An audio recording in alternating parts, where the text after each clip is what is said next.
13, 14, 15 Al-Quran itu tidak berdiri satu ayat itu saja, Pak. Sama seperti kitab kalian, ada konteksnya. 14 aja. Allahu Akbar, Pak. Ya 13, 14, 15. Bapak kenapa sih pantas Bapak ini jadi Kristen Protestan? Protes mulu, belum selesai jawab. Saya diam loh ketika Anda berbicara. Iya, tunggu.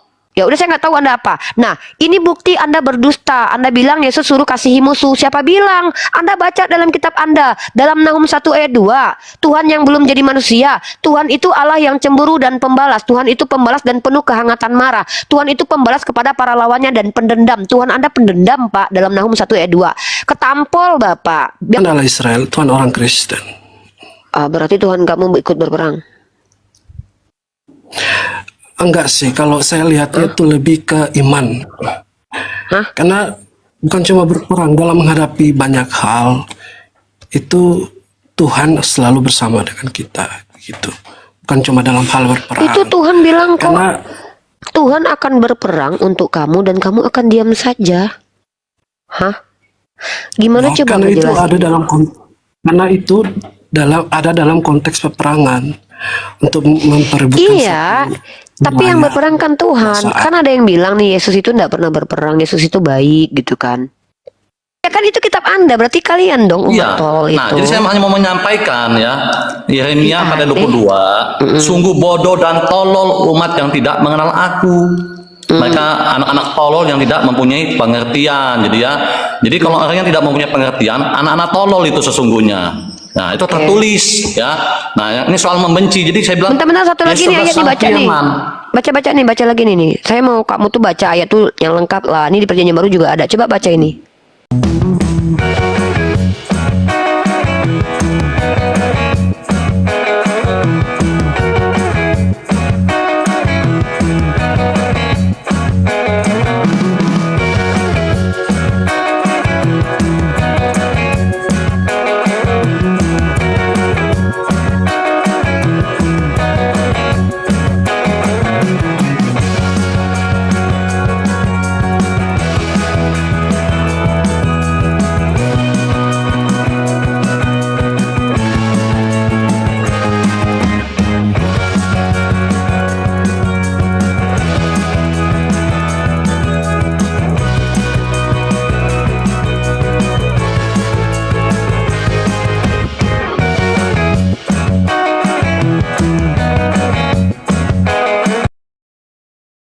Assalamualaikum warahmatullahi wabarakatuh. Bertemu lagi dengan channel Kristologi Muslim, channel yang akan memperlihatkan diskusi dan debat lintas agama.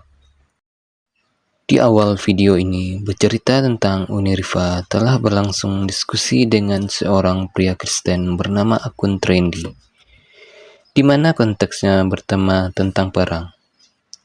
Di mana Trendy ini mengatakan Yesus tidak pernah mengajarkan tentang perperangan dan permusuhan, hanya mengajarkan kasihanilah musuhmu.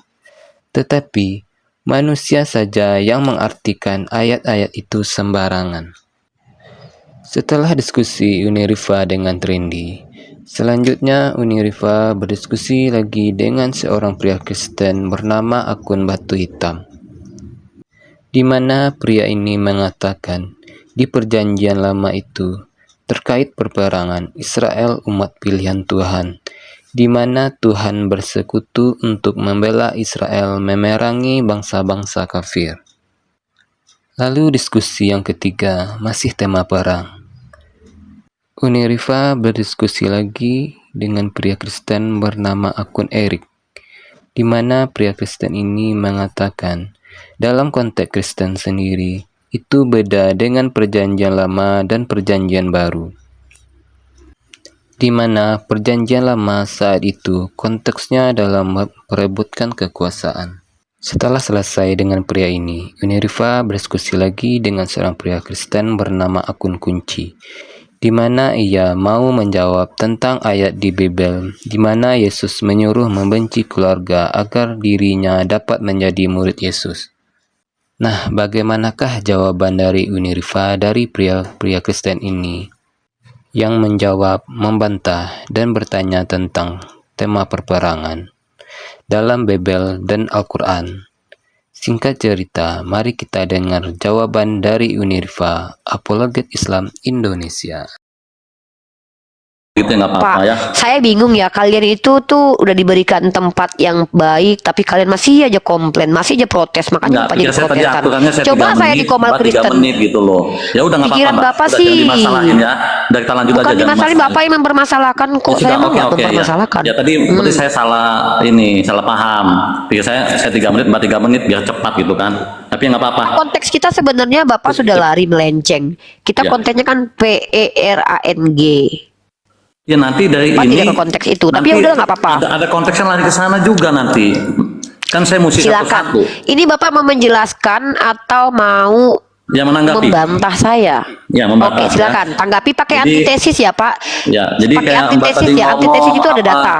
timbul pertentangan apa segala ya, timbul ada konsili segala. Ya itu kan pemikiran manusia ya. Tapi kayak konsili Nisea ya, yang jelas keputusan yang diambil tetap satu.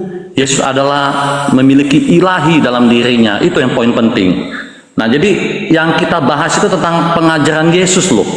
Jangan pendapat-pendapat manusia ya. Apalagi maaf omongnya setelah lewat dari rasul-rasul ya. Karena iman kami itu seperti ini ya, bahwa di dalam 2 Petrus 20 di sana dikatakan bahwa kitab suci tidak boleh ditafsir menurut kehendaknya sendiri. Itu yang pertama. Yang kedua, dalam 2 Tesalonika 2:15 ya, bahwa kami harus berdiri teguh dalam iman dan berpegang pada ajaran rasul-rasul sebagai saksi yang mendengar langsung pada waktu itu. Nah, tapi inilah ya namanya manusia, bisa human error ya. Ya kadang-kadang yang merasa dirinya pintar segala, yang kata Mbak tadi Milkana, sama ini bisa beda lah ya, pertentangan lah, seperti itu. Kalau saya boleh bahas juga ya, maaf omongnya ya, sesama muslim juga kayak Sunni Syiah, itu saling bunuh-bunuhan loh di Timur Tengah itu. Ya Wahabi, seperti itu. Tapi ya bukan itu kan manusianya. Nah, tapi ini kembali lagi ke tadi ya, bahwa di dalam Al-Maidah ayat 14 ya, kan Nasrani itu lebih dahulu ada daripada agama Islam ya, abad ke-7 gitu loh.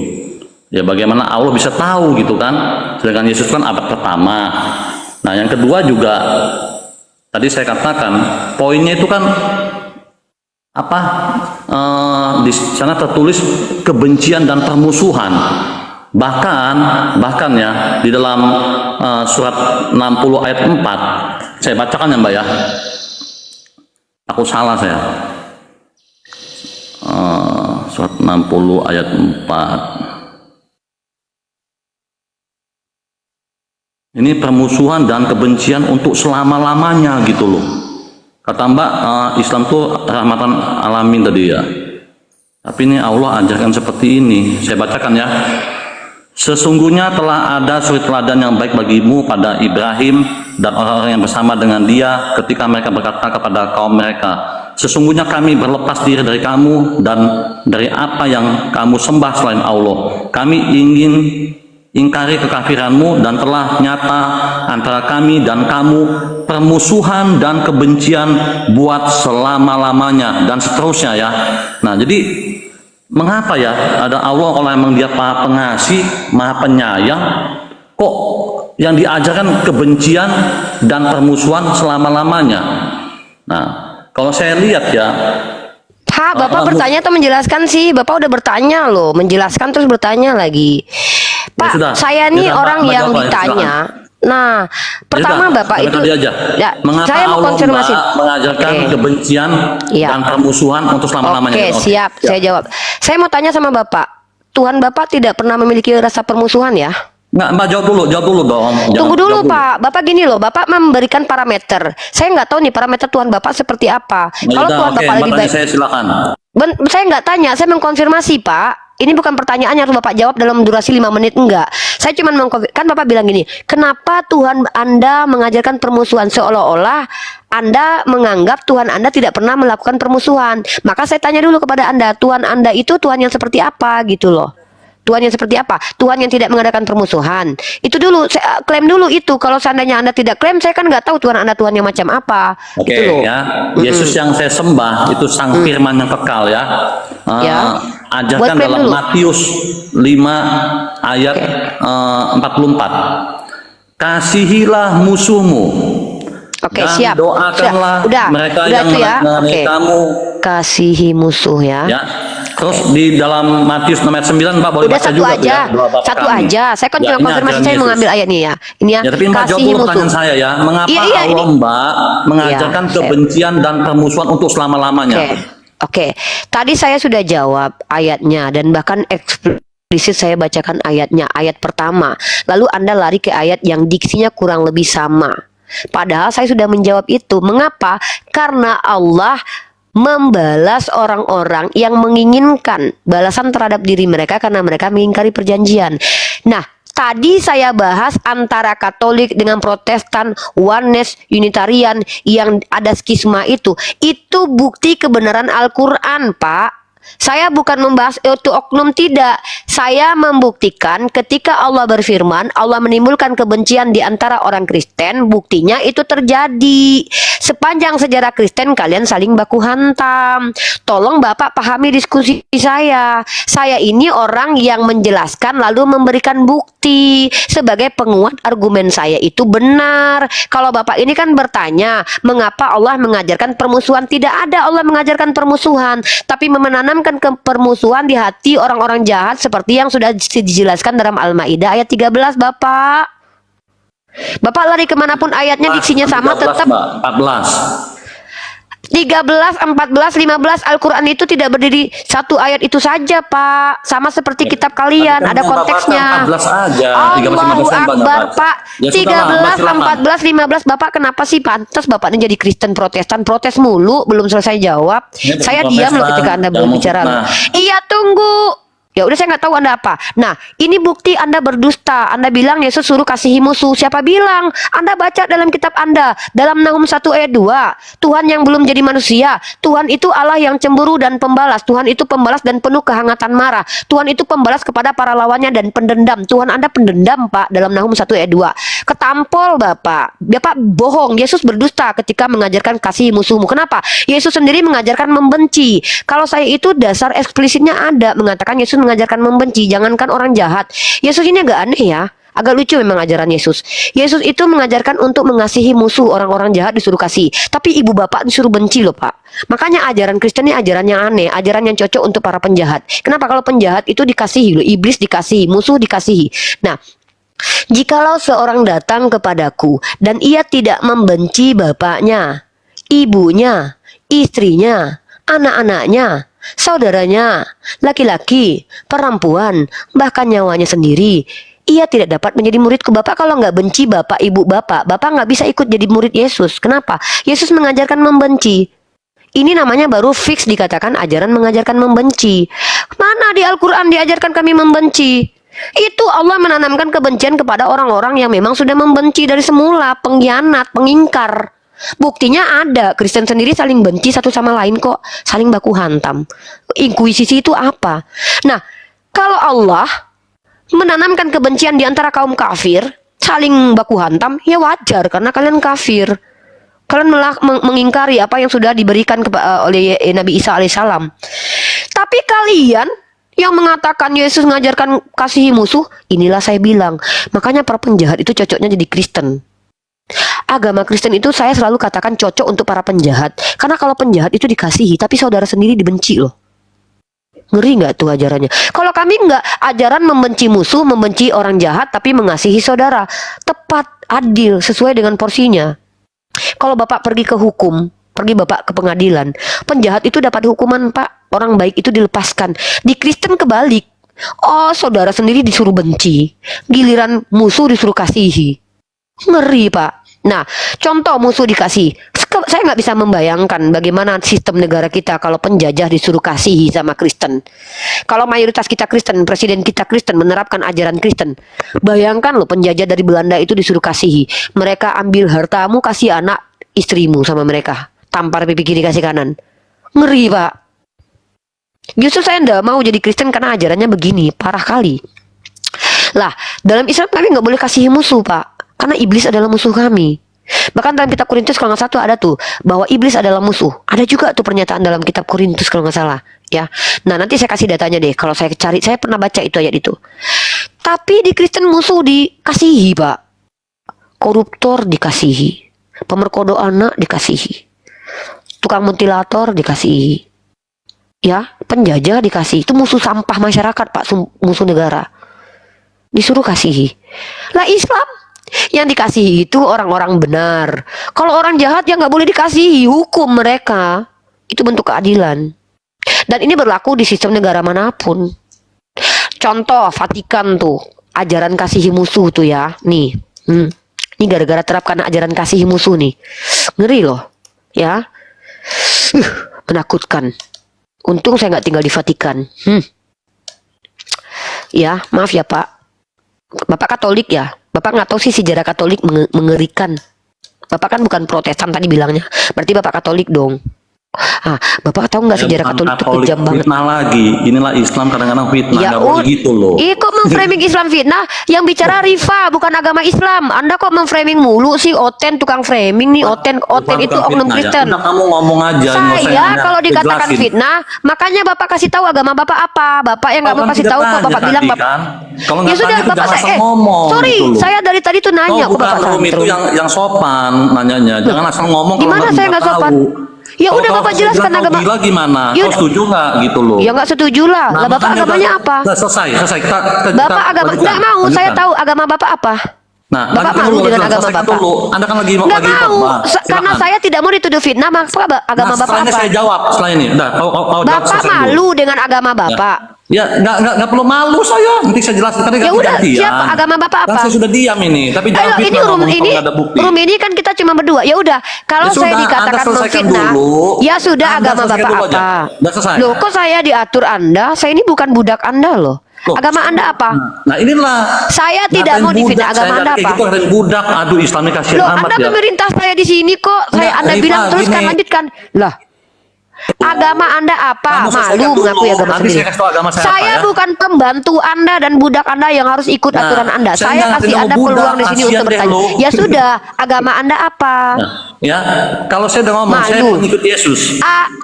Kristen kan Anda? Nah. Kristen itu ada berapa? Ada antara Yesus Protestan artinya. dan Katolik. Kristen Di itu artinya Indonesia pengikut ini Yesus. Udah, gini pengikut aja. Yesus itu disebut dengan Kristen antara Protestan dengan Katolik. Lu bilang gua Jangan fitnah. lari dulu, jangan lari dulu. Fokus. Hei, di Indonesia ini di KTP itu ada dua yang mengaku pengikut Kristus, Katolik dan Protestan. Lu ngaku bukan Protestan dan lu ngaku bukan Katolik. Emang lu apa? Udah, Lu yang botol. Fokus tentang kebencian dan Hei, permusuhan ngaku dulu, fokus. agamanya apa? Lu yang benci. Agamanya apa? Masih Malu. siap berdiskusi nggak? Kalau nggak, Agamanya apa? Saya Pada tidak kau suka kemasan. dituduh fitnah. Di Setelah Indonesia ini, ini saya jelaskan, kau punya pengaku kuping nggak? pengikut Yesus ya Kau punya ada kuping dua nggak? saja, Protestan dengan Katolik. Kau punya Lu kuping apa? nggak, Hah? Hei, Setelah ini kenapa saya jadi jelaskan kesurupan ngomong, setan? poinnya. Saya mau Oke. diskusi nih. Oke, saya bukan kasih mau- nih ya fakta-fakta. Oke. Saya masih ikuti ya tantrumnya Selesaikan kamu dulu biar tadi mempertunjukkan. tentang kebencian dan permusuhan. Nih, Selesaikan ini dulu. ajaran tampar pipi kiri kasih kanan teman-teman ya. Ketika satu negara mengajarkan tampar pipi kiri kasih kanan, tidak ada penjara untuk penjahat, apa yang terjadi? Negara terkecil di dunia ini tidak punya penjara karena ajarannya mungkin tampar pipi kiri kasih kanan, kasihi musuh. Musuh itu tidak dipenjara. Penjahat tidak perlu dipenjara mungkin karena harus dikasihi. Maka gara-gara ajaran ini, maka apa yang terjadi? Selanjutnya di poin ketiga, maka negara ini menjadi tempat kriminalitas tinggi. Ini ajaran kurang lebih kalau ini ya, kalau kita katakan ajaran yang tidak menghukum para penjahat itu sama saja dengan ajaran yang memfasilitasi kejahatan. Karena membiarkan kejahatan. Ya, membiarkan kejahatan. Dan ini ajaran yang tidak bisa diterima dalam kaidah Islam. Karena Islam itu agama yang amar ma'ruf nahi mungkar. Pertama, di ajarannya kasihi musuh. Kedua, dia Kristus itu mengajarkan untuk membenci. Anda bilang Allah saya mengajarkan membenci. Sementara Tuhanmu sendiri yang belum berubah jadi manusia ya, yang berbentuk roh itu, itu pendendam. Nih ayatnya saya kasih lagi nih. Dasar kalau bicara nggak pakai data begini nih teman-teman. Nih. Nahum pasal 1 nomor 2. Tuhan itu Allah yang cemburu dan pembalas. Tuhan katanya kasihi musuh. Nih Tuhan pembalas. Tuhan itu pembalas dan penuh kehangatan marah. Nih katanya ajaran kasih. Tuhan itu pembalas kepada para lawannya. Nih Tuhan kamu sendiri aja punya lawan, punya musuh. Dan pendendam, Tuhanmu aja pendendam kepada para musuhnya. Udahlah pendendam punya musuh lagi Tuhanmu. Kamu nanya lagi sama saya, kenapa Allah saya menanamkan kebencian di hati para penista Tuhan sendiri, yaitu orang yang mengaku Kristen tapi sebenarnya bukan Kristen. Nah, belum lagi, itu Tuhan perspektif perjanjian lama loh ya. Tapi kalau Tuhan perjanjian baru, gimana ini? Ngeri nih, mengajarkan membenci nih. Kamu trendy, jikalau trendy ya, kita kasih ini ke murid Yesus. Jikalau trendy datang kepada Yesus dan tidak membenci bokapnya, nyokapnya, bininya, anak-anaknya, saudara-saudaranya, ini orang terdekat loh guys. Orang-orang yang tidak mungkin semua memerangi kita, kecuali emang kelakuan lu kayak Dajjal, atau ketika keluarga lu yang semua kayak Dajjal, ya kan? Antara itu aja. Maka disuruh musuhi, disuruh benci, membenci. Jadi ini ajaran Kristus itu ajaran yang aneh menurut saya. Mengasihi penjahat tapi membenci keluarga sendiri. Itu loh yang perlu kamu jelaskan. Kalau Al-Quran jelas ya, karena faktanya memang orang-orang Nasrani yang mengaku pengikut Yesus itu saling membenci satu sama lain. Monggo. Nah, terima kasih ya. Nah, ini saya jelaskan ya, saya bukan Katolik, bukan Protestan ya. Di dalam iman saya ini pengikut Yesus ya. Karena agama itu tidak menyelamatkan. Mengapa saya bilang agama tidak menyelamatkan? Ya, Yesus dari surga turun ke bumi, Yohanes 6:38. Ya, dia melakukan karya yang besar. Ya, dengan mati di kayu salib, dikuburkan, bangkit. Ini yang paling penting nih ya. Bangkit 3 hari dia bangkit. Nah, ini kebanyakan polemikus Islam tidak pernah membahas kebangkitannya, ketakutan, ya. Nah, bangkit, dia mengalahkan iblis, ya. Iblis itu dikalahkan, diinjak-injak. Dia mengalahkan dosa, bahkan mengalahkan alam kematian dan kembali lagi ke tahtanya, ya. Jadi saya tidak pernah ya, kalau KTP emang Kristen, tapi anti Kristen adalah pengikut Yesus, ya. Karena yang paling penting. Lu bilang gua fitnah Yesus lagi. Nah, jadi gini, tadi kan kamu ngomongnya Katolik. Nah, kamu Protestan. Pertama saya bilang kamu Protestan, kamu tolak. Lalu saya bilang kalau bukan Protestan pasti Katolik. Nah, ya. Jadi saya ngomongin, tadi saya udah kasih statement. Lu yang malu mengakui ya, agama lu sendiri. Lu malu mengakui Protestan dan Katolik. Lu bilang pula gua yang fitnah. Dasar. Lanjut. Jangan marah-marah sih, Pak. Santai aja. Nanti kelihatan tua. Wajar kamu. Saya marah. Anda bukan anak kecil, orang tua, dewasa yang menuduh saya memfitnah. Oh, jelas kamu fitnah. Saya nggak pernah ke Katolik. Dalam KTP kamu Kristen. Ada 2 ya pengikut Yesus di Indonesia ini, Katolik dan Protestan. Artinya secara literasi saya betul. Kamu aja yang kemudian mengingkari Protestan. Siapa yang bisa menilai pribadi seseorang dengan denominasinya? Yang jelas kamu secara KTP Protestan. Jangan nangis ya. Nangis. Kamu tuh kayak bocil. Bapak-bapak tapi kelakuan kayak bocil, nuduh orang fitnah tapi malu mengakui agama sendiri. Jangan. Udah lanjut. Udah jelaskan dulu Tuhanmu ngajarin kebencian itu. Nah, ya. Oke, saya bahas ya. Kamu tadi ambil perjanjian lama, ya. Perjanjian lama itu kan berlaku hukum Taurat, ya. Mata ganti mata, gigi ganti gigi. Dalam Quranmu juga jelas seperti itu, ya. Tapi kalau kau baca Nahum 1 ayat 3, ya, bahwa Allah itu Maha Kuasa, Ia tidak akan membiarkan, ya, orang yang bersalah bebas dari hukuman. Itu jelas, ya. Makanya bangsa Israel kenapa kena hukuman? Karena bersalah. Kayak kasus Sodom dan Gomora kan, moralnya kan rusak. Ada lesbi, ada homo. Dalam Quranmu juga jangan bilang itu nanti lu di-banned loh. Jangan bilang itu nanti lu di-banned kata-kata itu. Terus dalam Al-Quran, dalam kitab saya. Ya sudah, enggak, kata-kata HOMO itu nanti akun gua yang rungkat gara-gara lu. Oh, siap. Lu yang bicaranya nggak diatur. Gunanya kan saling mengingatkan. Namanya kan belum tahu Rifa ya. Saya kan masih awam ini. Nah ya, terus saya katakan tadi ya, saya nanya mengapa Allah kamu mengajarkan kebencian dan permusuhan untuk selama-lamanya, itu poinnya ya. Tapi tadi nggak dijawab. Sudah saya jawab, sudah 2 kali Untuk saya jawab, capek selama-lamanya. ya. Sudah saya jawab. Rifa diem dulu, Ge. Tadi kamu ngomong saya diem sih, masya Allah.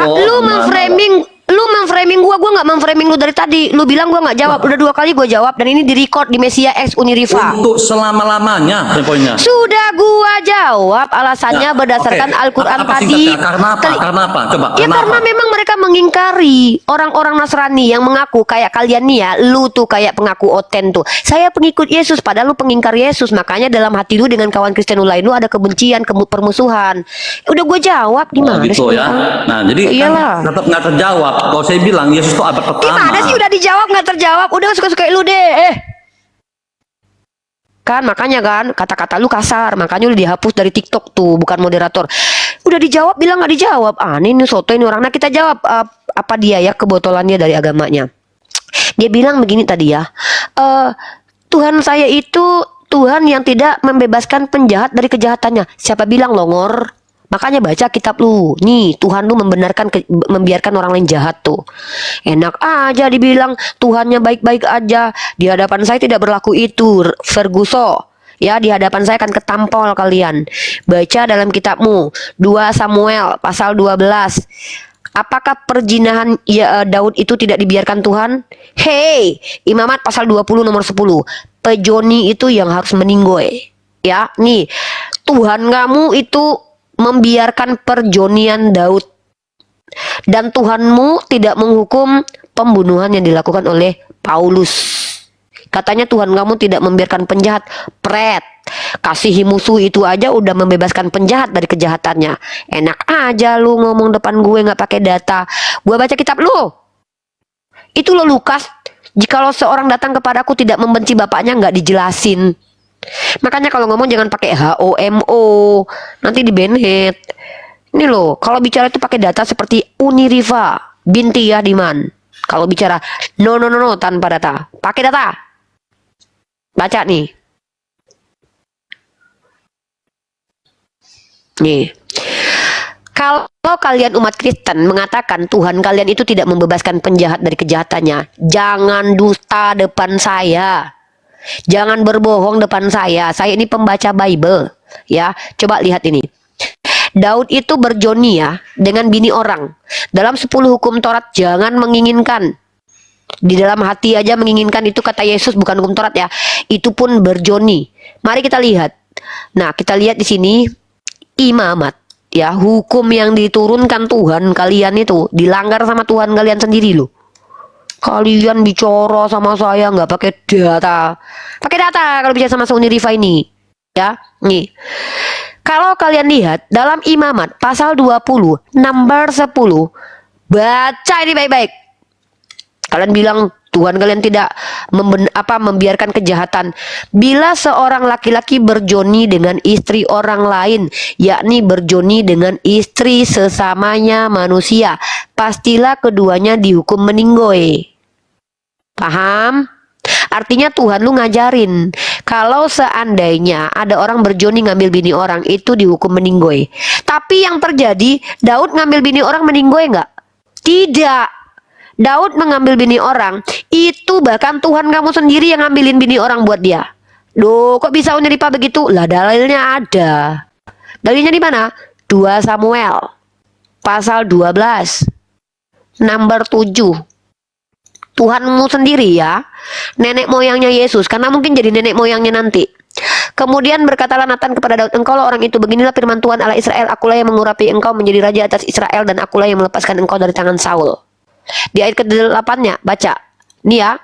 Ingat ya imamat tadi ya, imamat 20:10 tadi nggak boleh ngambil bini orang. Tapi Tuhanmu sendiri ngasih bini orang kepada Daud, yaitu nenek moyangnya sendiri.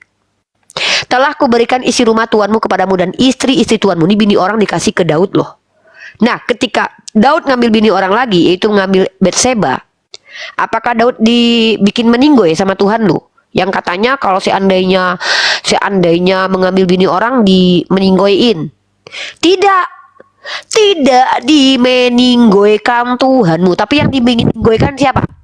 Anak hasil joninya itu. Artinya Tuhanmu itu melepaskan kejahatan Daud, tidak menghukum ke Daudnya sendiri, tidak sesuai dengan Imamat 20, tapi malah menghukum anak hasil Joninya. Ngeri nggak tuh Tuhan kalian? Lagi, katanya Tuhan tidak melepaskan kejahatan. Si Paulus gimana? Membunuh Stefanus. Hukuman dia apa? Nggak ada hukumannya. Kalau bicara sama saya itu pakai data. Ya. Bicara nggak pakai data, udahlah salah, keras pula lagi. Oke, yang naik ke atas adalah orang-orang yang bisa berbahasa manusia, yang tidak membuat komal saya rungkat. Yang kedua adalah menggunakan data. Saya kepanasan karena AC saya kemarin saya matiin. Sepertinya saya salah pencet, dan kemarin sepertinya remote AC-nya habis baterai. Akhirnya saya malam ini tidak tidur pakai AC, tapi ada kipas. Tenang aja, aman kok saya, alhamdulillah.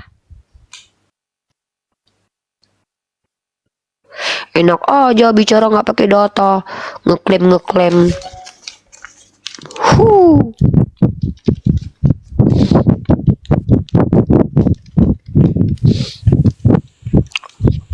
Assalamualaikum.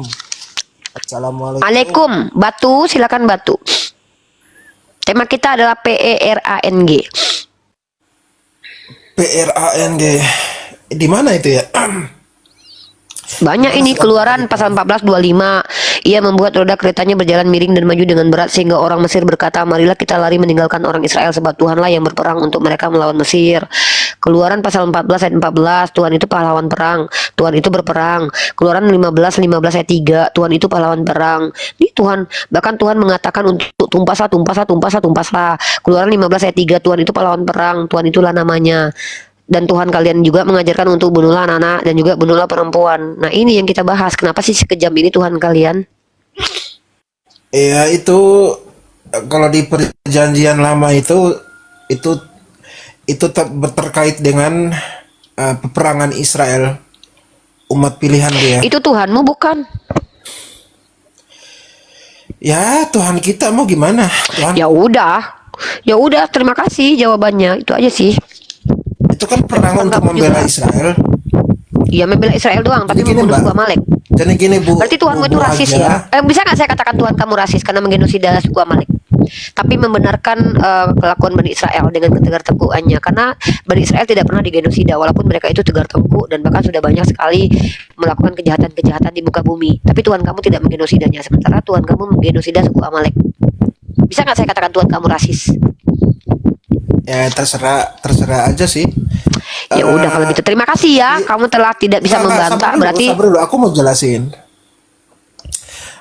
Alasan peperangan itu kan Tuhan sedang bersekutu bersama Israel untuk memerangi bangsa-bangsa kafir ya. Kafir.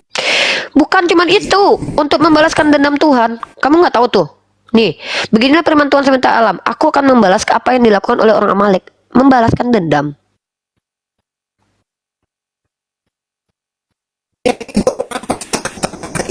Ini siapa sih yang signalnya bermasalah, guys? Saya atau dia? Guys, yang bermasalah dia atau saya? Saya. Tuhan bersekutu loh. Ini saya, oh dia. Tuhan bersekutu sama Bani Israel buat mengalahkan manusia lain. Gila gak sih coy? Gokil banget.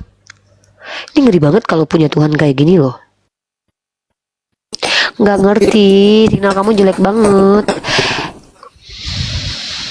Signal kamu jelek banget tahu. Sepertinya alam tidak mengizinkan kamu bersuara. Coba deh numpang wifi dulu di Indomaret gitu.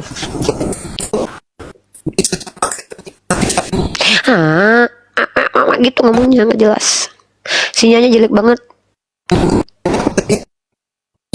Sinyalnya jelek banget. Kayak kelakuan kiamat. Sinyalnya jelek banget kayak kelakuan Polemikus kalian sama Polikarpus kalian. Ya.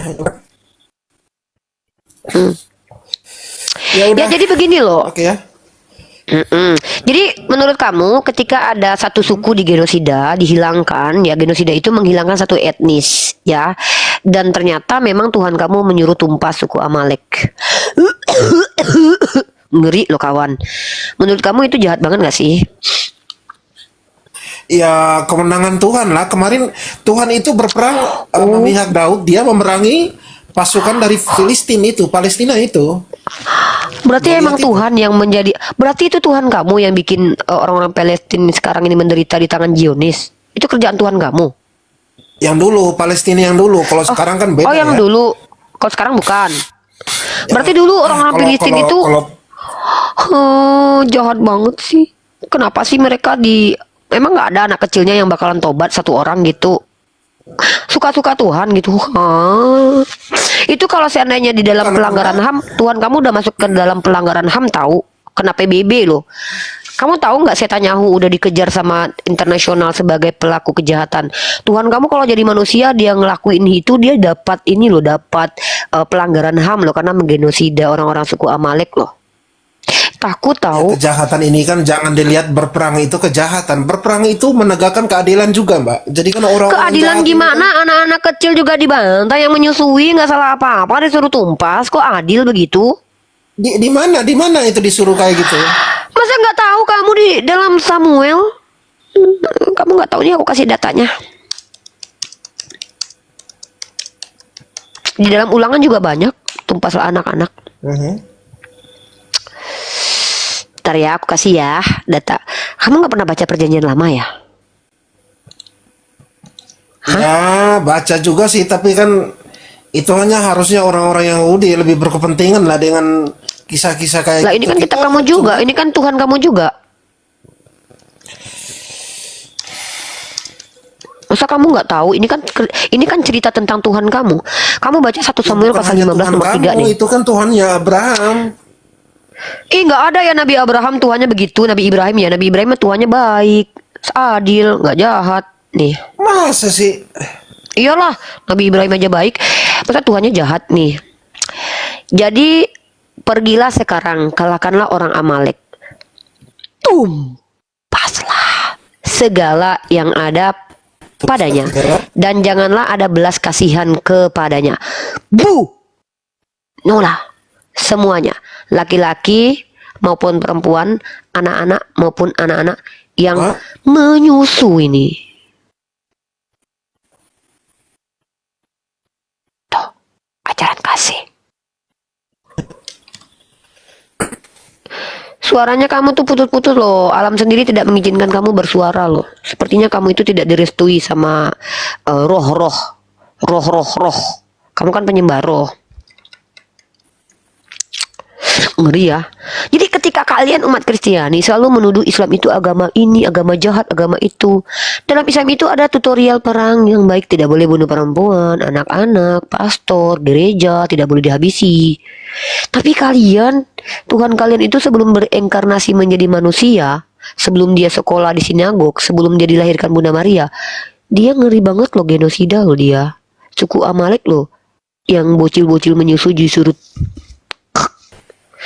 Makanya saya bingung gitu, ajaran kasih dari mana sih ajaran kalian itu?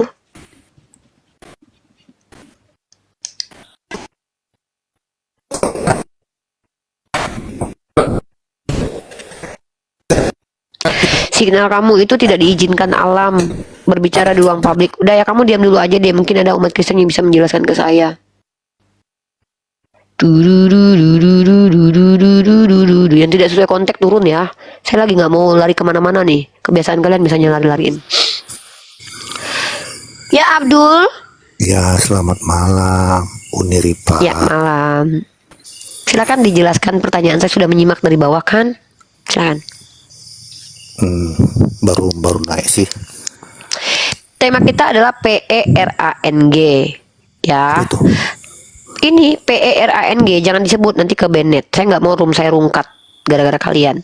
PERANG ini ada dalam banyak ayat di kitab kalian. Di sini ngeri sekali. Tuhan kalian sebelum berinkarnasi menjadi manusia itu adalah pahlawan PERANG. Bahkan dia ikut sendiri ber-PERANG.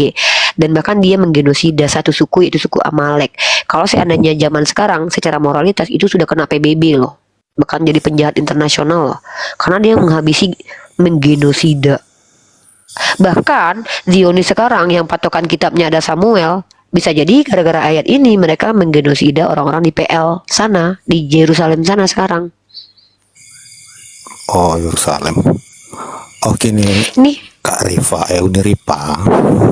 hmm, Perlu saya paparkan dulu sedikit. Kitab suci, tentang apa? isi kitab Oke. suci ya.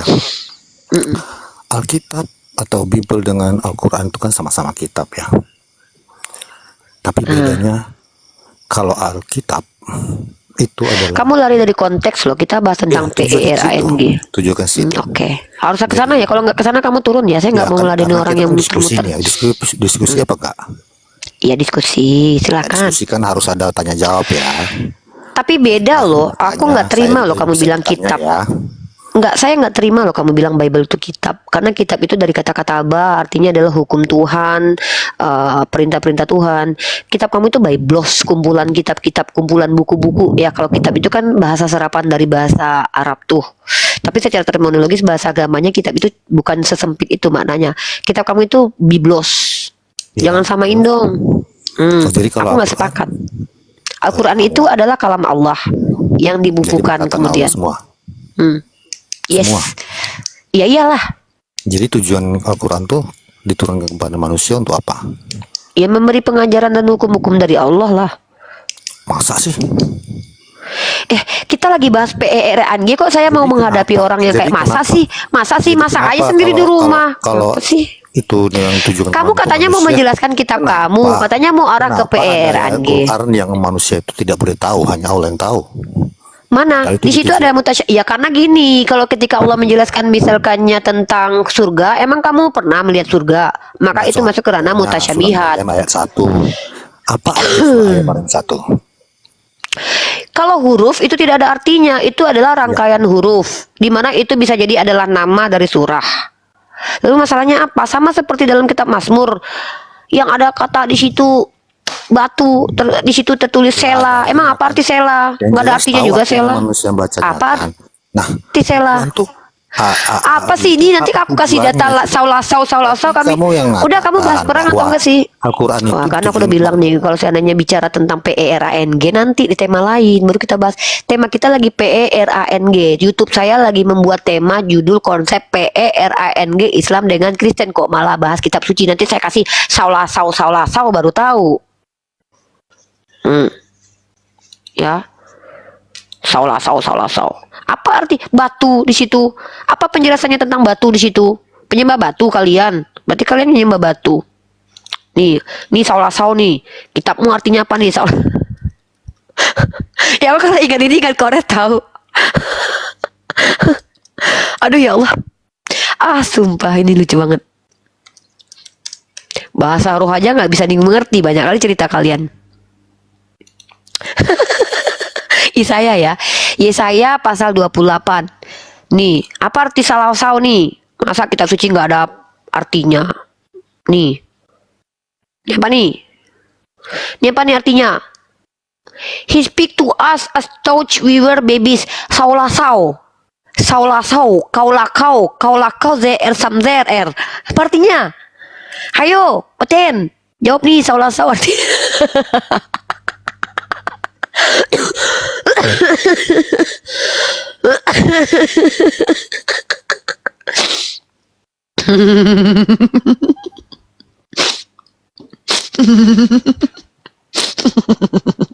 Saulasau.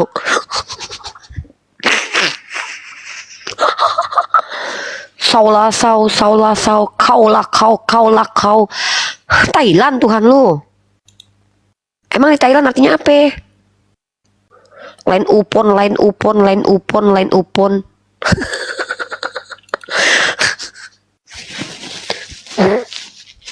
Ada aja.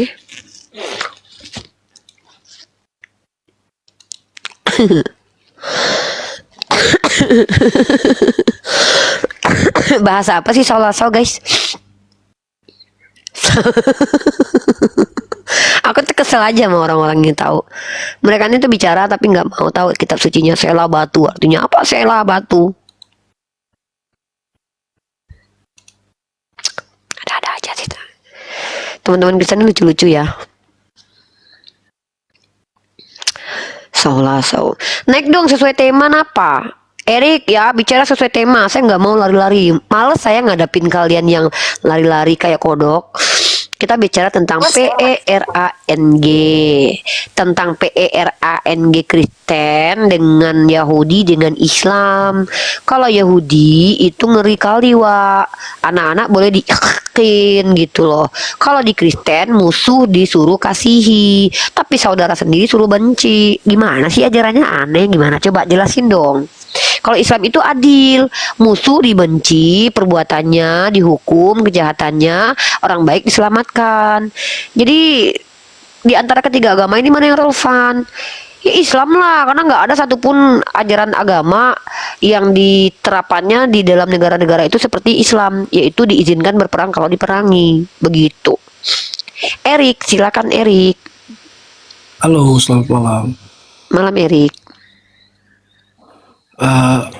Ini lagi bahas perang ya. Yes. Kenapa saya bahas ini? Karena saya banyak sekali menghadapi tuduhan dari umat Kristen, para apologet Polycardos selama kurang lebih 6 tahunan ini, dan bahkan saya mereaction video YouTube dari Ade Armando yang menuduh bahwa Islam itu ajarannya keras banget, perang banget, beda sama Yesus, kasihi musuhmu. Ah, yang bener. Kan itu yang kita bahas sekarang ini, begitu. Ya sih, kalau dalam konteks Kristen sendiri itu beda kalau di perjanjian lama ya. Dari tadi yang Gimana, saya coba? lihat Mbak Rifa ini bahas tentang apa namanya, Daud ya. Bukan hanya Daud, banyak. Tuhan sendiri ikut berperang, banyak. Kalau kita lihat semua nabi-nabi Israel itu berperang kok. Abraham berperang mengalahkan Kedorlaomer, Musa berperang, Yosua berperang. Nabi-nabi yang hebat-hebat dalam Bible itu berperang kok. Jadi secara konteks kenabian, berperang itu bukan sesuatu yang tercela, bahkan Tuhan sendiri yang menyuruh berperang, begitu. Ya kalau menurut saya pribadi ya itu konteks perjanjian lama. Di Dimana perjanjian lama itu Tuhannya bukan Tuhan kamu. kalau bilang Tuhan yang merintah, itu sebenarnya itu berdasarkan apa namanya, keinginan manusia itu sendiri. Bukan. Tuhan memerintahkan karena ada dendam. Nih, ya. Yang aku kasih data. Jangan gitu dong. Nah, kamu coba baca dalam kitab Ulangan pasal nih saya kasih kamu ya. Keluaran kayaknya. Ya. Jadi saya kasih kamu data ter-up to date tentang peperangan ya. Kita tunjukin dulu. Nah, Keluaran pasal 14 ayat 14, bahkan Tuhan sendiri yang akan berperang.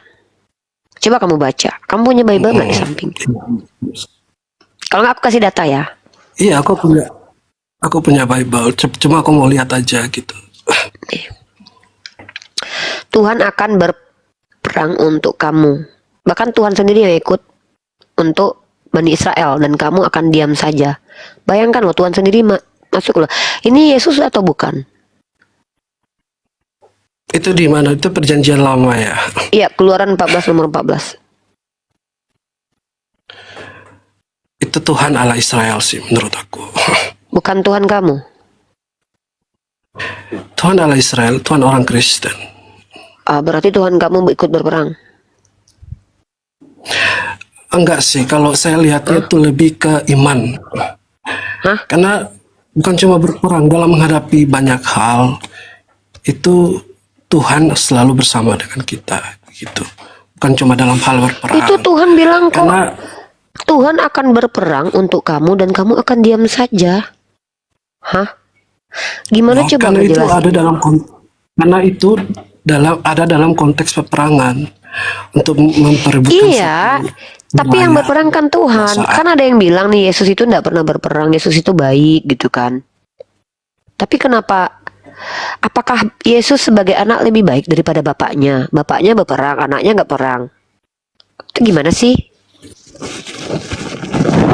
Itu kajian perbedaan dari perjanjian lama dan perjanjian baru sih sebenarnya. Tuhannya Yesus sama datang atau untuk enggak? menggenapi. Tuhannya sama atau Sama. enggak? Ya udah, berarti Menurut kan saya seperti- kalau begitu ini Yesus yang berperang, benar nggak? bukan berperang tapi menjanjikan kemenangan bagi umatnya. Hah? Kamu baca baik-baik di ayatnya. Aku nggak tahu dia udah dirubah ya. Apa kamu dapat revisian yang mana ayatnya? Coba kamu baca lagi deh. Kamu buka deh sendiri deh. Keluaran 14 ayat 14. Tuh. Tuh. Baca di sini nih. Inilah Tuhan itu pahlawan perang. Tuhan itulah namanya. Namanya aja pahlawan perang. Ini loh, Keluaran 14 ayat 14. karena begitulah Uni dalam hal kekristenan itu kita tidak Tuh, berperang. yang mengajar melainkan tangannya Daud berperang siapa coba? Siapa yang mengajar tanganku berperang? Ini Tuhan. Baca 2 Samuel nih ya. Kita buka di sini nih. Ya, 2 Samuel 22 ya. berperang bukan berarti harus apa namanya berperang melawan musuh. Lah, dia megang Banyak busur kok pakai busur nggak pakai musuh gimana sih kamu?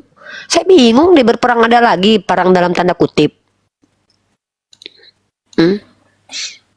Gimana Itu sih? Nggak- konteks perjanjian lama menurut saya. Ya emang di perjanjian lama. Kita kan ke perjanjian lama dulu baru nanti ke perjanjian baru. Nih ya. Nih 2 Samuel 22:35. 2 Samuel 22:35 kita buka. Yang ngajarin Daud berperang siapa coba? Tuhan kamu. Nih. Kita lihat di sini konteksnya satu ayat satu perikop ya 35. Nih. Allah dialah yang menjadi tempat pengungsianku yang kuat dan membuat jalanku rata, yang membuat kakiku seperti kaki rusa dan membuat aku berdiri di bukit, yang mengajar tanganku berperang sehingga lenganku dapat mengengkungkan busur tembaga. Busur tembaga juga kau berikan kepadaku perisai. Tuh Tuhan ngajarin Itulah perang. kebesaran Tuhan untuk menolong umatnya. Iya berarti menolong bener umatnya dong. yang- Kalau ada yang bilang Yesus nggak pernah berperang itu salah berarti.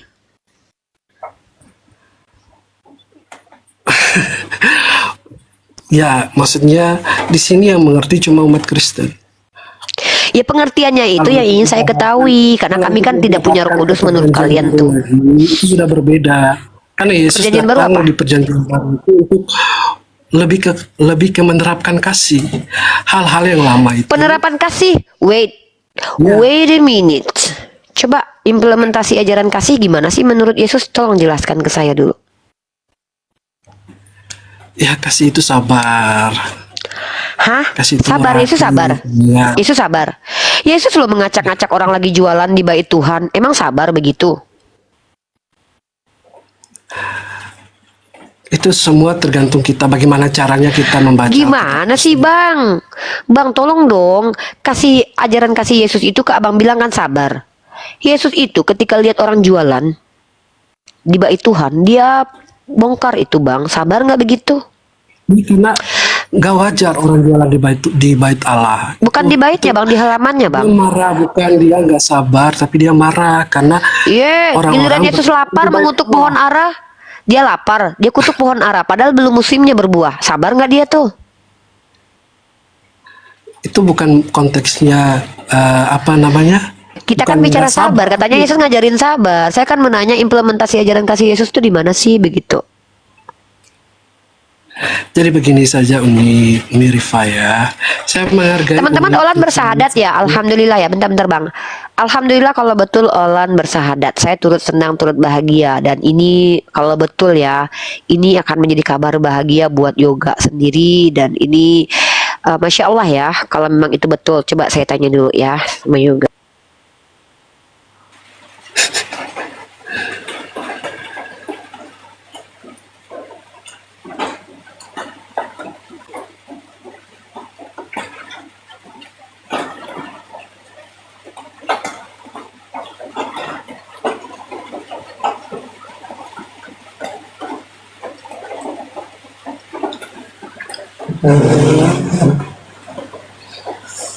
Udah, apapun yang terjadi biarkanlah menjadi itu. Saya tidak mau terlibat karena sudah ada Bang Zuma, sudah ada apa namanya teman-teman. Jadi jangan bawa mas. Ini kita lagi gini ya, case by case ya guys. Urusan Olan itu biarlah ditreatment sama abang-abang saya, oke ya. Kalau memang ia bersahadat ya sudah, alhamdulillah. Kalau tidak ya sudah. Jangan kalian ganggu saya diskusi sama si Erik dulu. Tolong dong, di Komal sana nonton di sana aja. Di Komal ini kita lagi edukasi sama Erik, kita lagi bertukar pikiran sama Erik. Please dong, jangan nodai dulu komen aku. Oke, Erik. Ya, kita langsung aja deh. Kamu naik ke atas ini tadi motivasinya ngapain? Uni di sini nggak mau nyerang agama kamu karena Uni di sini maunya sistem edukasi. Kita ilmiah, diskusi dua arah. Saya mau dengan penuh toleransi diskusi dengan kalian. Apalagi kamu dari tadi tuh baik banget ya, tidak menghujat, sopan. Ya, saya respect dengan kamu. Nah, sekarang tadi kamu kesini mau ngapain? Mau bertanya atau mau menjawab? Saya dari tadi nyimak aja. Terus tadi saya lihat Umi singgung soal apa namanya, Tuhan di perjanjian lama sama Tuhan di perjanjian baru. Ya. Betul, Erik, karena Uni adalah pendiskusi lintas agama. Kenapa Uni membahas? Karena Uni adalah room yang menyeimbangkan dengan room Kristen yang suka bahas Islam tapi tidak berani diskusi sama Uni. Jadi Uni buka sendiri biar Uni menjawab di sini dan mengkomparasinya. Kalau Bang Erik merasa terganggu, ya mohon maaf. Tapi ini dilindungi kok oleh undang-undang sebagai hak berbicara dan ini juga masuk ke ranah ilmu loh. Kristologi, Islamologi, asal saya tidak memframing, tidak menistakan, saya masih wajar dan masih dibenarkan. Jadi kalau Erik merasa saya tadi ada menista, memframing, dibantah saja ya, karena memang tugas kalian sebagai umat Kristen saya berikan tempat untuk meluruskan saya. Jadi saya minta nih, Erik sebagai umat Kristen, apa sih yang diksi yang salah dari yang saya sampaikan tadi? Silahkan bahas dan bantah. Itu kenapa saya tunggu kalian. Itu kenapa komal ini saya khususkan untuk non Islam naik ke sini. Itu Brother Erik. Iya. Saya baru lihat sih komal-komal seperti ini. Saya sudah lama. Mohon maaf ya, ini mengganggu kamu. Saya pastikan ini memang tidak nyaman karena bahas agama itu sensitif. Tapi mohon maaf Erik, saya juga punya hak untuk menjawab tuduhan terhadap agama saya dan mengkomparasinya karena saya juga punya tanggung jawab secara muslimah untuk mengcounter. Mungkin Erik belum lihat komal-komal Kristen yang sangat mengerikan ya, bahkan memfitnah, menghina Nabi saya. Saya tidak akan lakukan itu, tapi saya hanya akan mempertanyakan apa diksi-diksi yang ada dalam Bible kalian, begitu.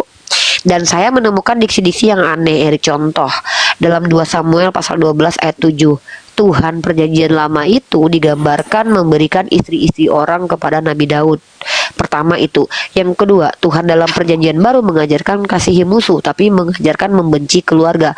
Maka ketika semua umat Kristen dengan doktrin yang mengatakan Kristen ajaran baik, Kristen ajaran benar, itu dari mana? Ketika ayat-ayat ini saya baca, maka Erik sebagai umat Kristen dari lahir tentu lebih paham daripada saya. Kamu punya hak untuk menjawab, membantah saya sebagai perbandingan kita untuk membuktikan kebenaran agama kita masing-masing dan untuk membuktikan bahwa kita beriman bukan iman buta tapi iman secara ilmiah. Begitu my brother Erik. Tapi kalau Erik tidak nyaman, saya juga tidak paksa kamu untuk diskusi sama saya kok. Iya, nggak apa-apa. Saya cuma di sini mau bilang itu beda konteks di perjanjian lama sama perjanjian baru. Oke. Karena menurut sepakat. Konteksnya beda ya. Iya, kalau menurut iman saya secara pribadi ya. Oke. Setelah Yesus datang ke dunia, itu dia lebih menanamkan kasihlah musuh. Oke. Erik, boleh nggak saya kasih konsekuensi logik dari penjelasan Erik? Tapi nanti dibantah kalau salah ya. Gini Erik, mohon maaf dengan sangat.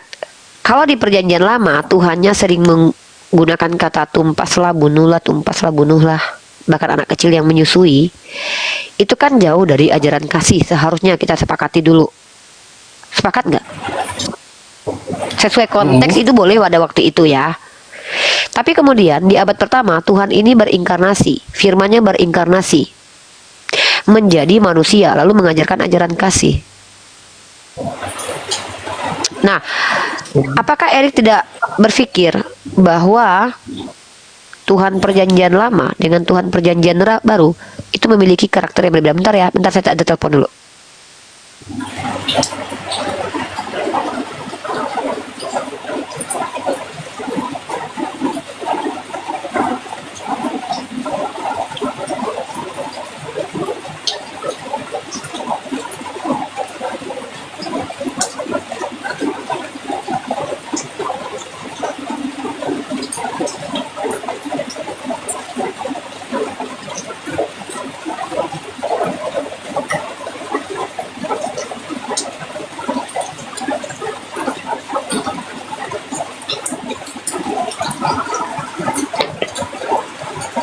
Nah, jadi begini Erik.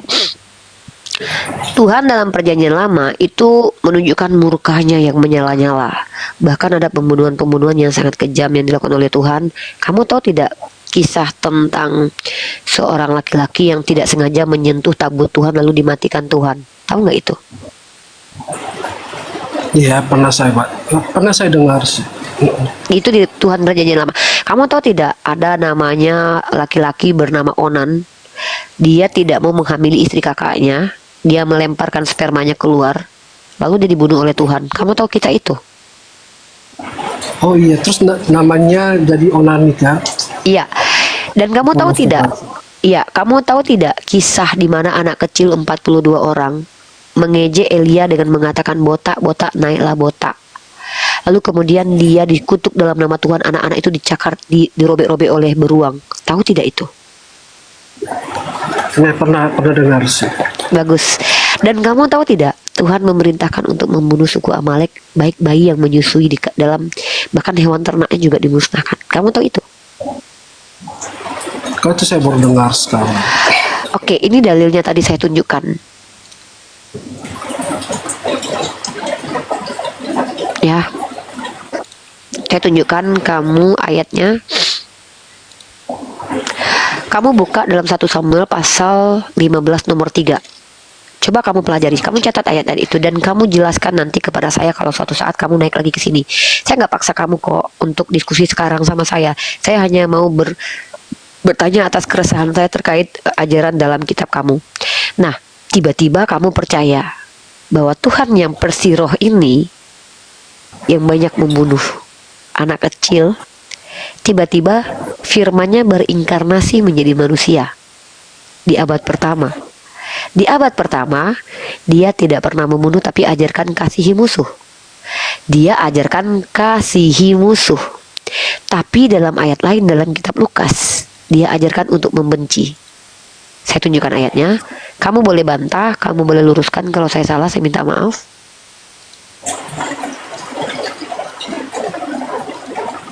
Mohon maaf ya, ini tidak menyenangkan kamu, tapi ini kebenaran itu memang pahit, tapi semoga jadi obat buat kamu.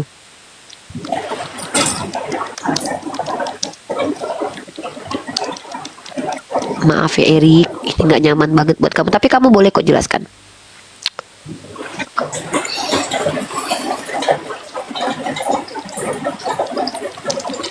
Bentar ya, hilang ayatnya.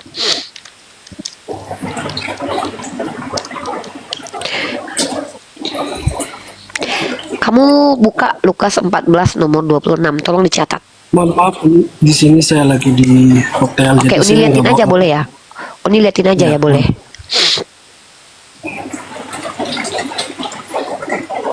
Nih, Erik. Lukas pasal 14, 26. Jikalau seseorang datang kepadaku dan dia tidak membenci bapaknya, ibunya, istrinya, anak-anaknya, saudara-saudaranya, laki-laki dan perempuan, bahkan nyawanya sendiri, ia tidak dapat menjadi muridku. Di sini perintahnya membenci. Nah, sementara di ayat lain dikatakan Yesus mengajarkan kasihi musuh. Kenapa? Pertanyaan saya yang muncul adalah tadi Lukas berapa? Lukas pasal 14 nomor 26. Itu Aku suka kalau kamu itu mencatat perikopnya itu. Kamu baik banget Erik, terima kasih ya udah diskusi santun sama saya. Lukas 14 itu perikopnya tempat yang paling utama dan yang paling rendah. Itu dari ayat 7 sampai 11. Kedua, siapa yang harus diundang, ayat 12 sampai ayat 13. Perumpamaan tentang orang-orang yang berdalih 15 sampai 24. Segala sesuatu harus dilepaskan untuk mengikuti Yesus. Ini dia perikopnya. Oh, segala sesuatu harus dilepaskan untuk mengikuti Yesus berikutnya. Iya, dan diksi dari dalilnya itu adalah barang siapa yang tidak membenci ibunya, bapaknya, jikalau seseorang datang kepadaku di ayat ke-26-nya, Jikalau seseorang datang kepadaku dan dia tidak membenci bapaknya, ibunya, istrinya, anak-anaknya, saudaranya laki-laki atau perempuan, bahkan nyawa sendiri, ia tidak dapat menjadi muridku. Kenapa justru ketika jadi Kristen harus berpisah dengan keluarga, harus membenci, sementara musuh sendiri harus dikasihi gitu. Ini kan paradoks sekali ajarannya gitu. Bukan paradoks sih, lebih kayak kok orang jahat harus dimusuhi sementara keluarga sendiri harus dibenci gitu. Orang jahat harus dikasihi gitu. Saya bingung. Silakan. Kalau saya perhatikan dari berikutnya sih, itu resiko mengikuti Yesus. Maksud Dalam resiko arti- mengikuti Yesus ini Resiko menjadi pelayan Kristus dalam hal melayani. berarti kalau Itu jadi bukan pelayan berarti Kristus kita benci sama harus- keluarga. Bukan berarti kita harus membenci keluarga atau saudara-saudara. Tapi diksinya berarti salah dong itu terjemahannya. Kita harus lebih mengutamakan pelayanan kita kepada Yesus Kristus begitu. Kenapa Itu yang diterjemahkan saya- begitu, Dek? Dek, kalau memang itu artinya begitu, kan gini, Dek ya. Membenci itu sikap. Ya, saya meninggalkan keluarga belum tentu benci. Paham nggak? Tapi kan di situ kan tidak ditulis membenci. Membenci, Dek. Kan tadi kan kamu adekku ya. Umur berapa sih kamu? Aku 28. Oh ya, adekku sudah. Seumuran Yoga kamu. Semoga kamu sepintar Yoga.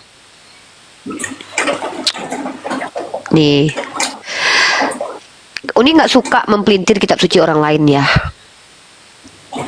Uni tidak suka, dan kita baca semua terjemahannya aja ya. Terjemahannya ada TB, AYT, TL, BAS. Silakan kita baca terjemahannya. Kita baca dari terjemahan pertama ya.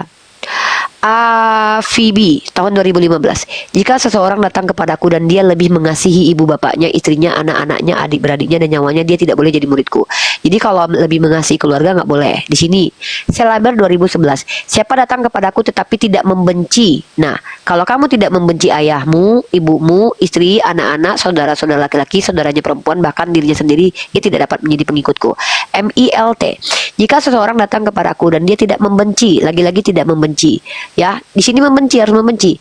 TSI, setiap orang yang datang kepadaku dan mau menjadi pengikutku, dia harus rela kehilangan ayah ibunya, harus kehilangan ayah ibu dan anaknya, harus kehilangan pasangan.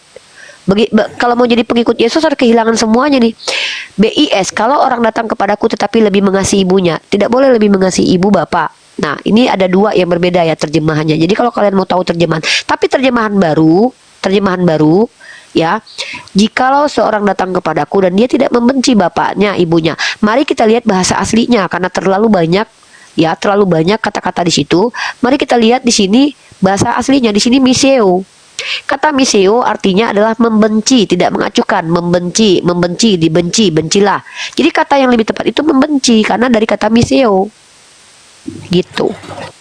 Nah, kalau seandainya tidak mencintai belum tentu membenci. Kenapa?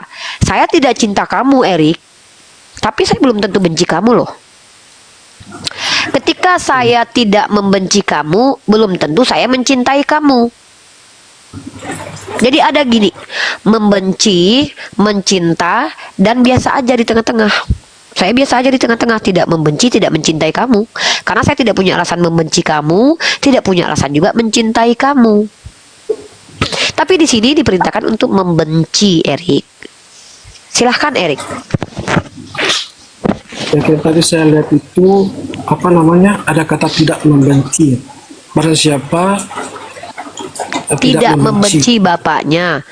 Nah, jadi kalau kamu nggak benci sama bapakmu, kamu nggak bisa ikut jadi pengikut Yesus. Jadi kalau kamu ingin jadi pengikut Yesus, ya harus benci. Nah, itu semua kalau dari Kristen ya. Saya pernah dengar ayat itu. Tapi ada pemahaman yang saya mengerti bahwa itu bukan berarti harus membenci. Tapi barang siapa mengikuti Yesus ya, dia harus menyangkal dirinya.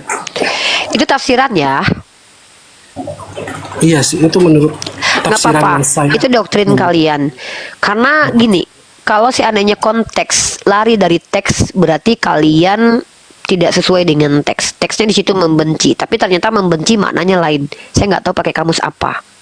Ya, itu nggak apa-apa. Saya juga tidak marah. Saya tidak perlu untuk membantah kalian dengan penjelasan kalian. Tapi kita adalah orang yang belajar bahasa Indonesia dengan baik dan benar. Arti membenci itu artinya apa? Ada sikap dari tadi tidak membenci menjadi membenci. Ada sikap yang dilakukan kepada seseorang, membenci.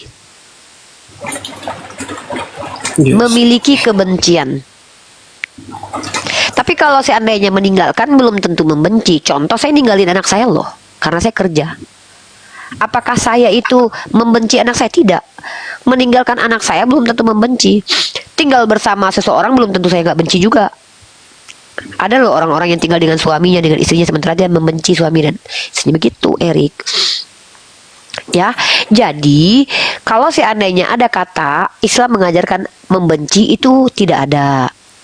Tapi Allah menanamkan permusuhan di antara orang-orang kafir, itu betul. Kenapa? Mereka adalah orang kafir yang menolak dan mengingkari. Maka orang-orang mengingkari Allah ya wajar mereka dapat hukuman, yaitu saling bertentangan satu sama lain.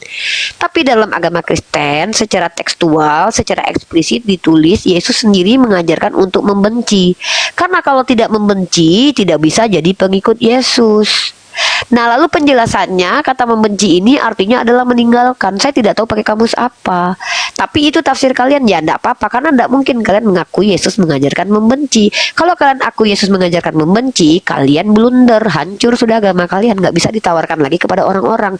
Mana ada orang yang mau ikuti ajaran membenci, brother. Kan begitu. Jadi itu wajar sih kalau kalian mengalihkan maknanya. Padahal jelas tertulis adalah membenci. Begitu, Erik, ya. Saya tidak menjelaskan agama kamu, tapi saya memberikan sudut pandang dari penjelasan kamu.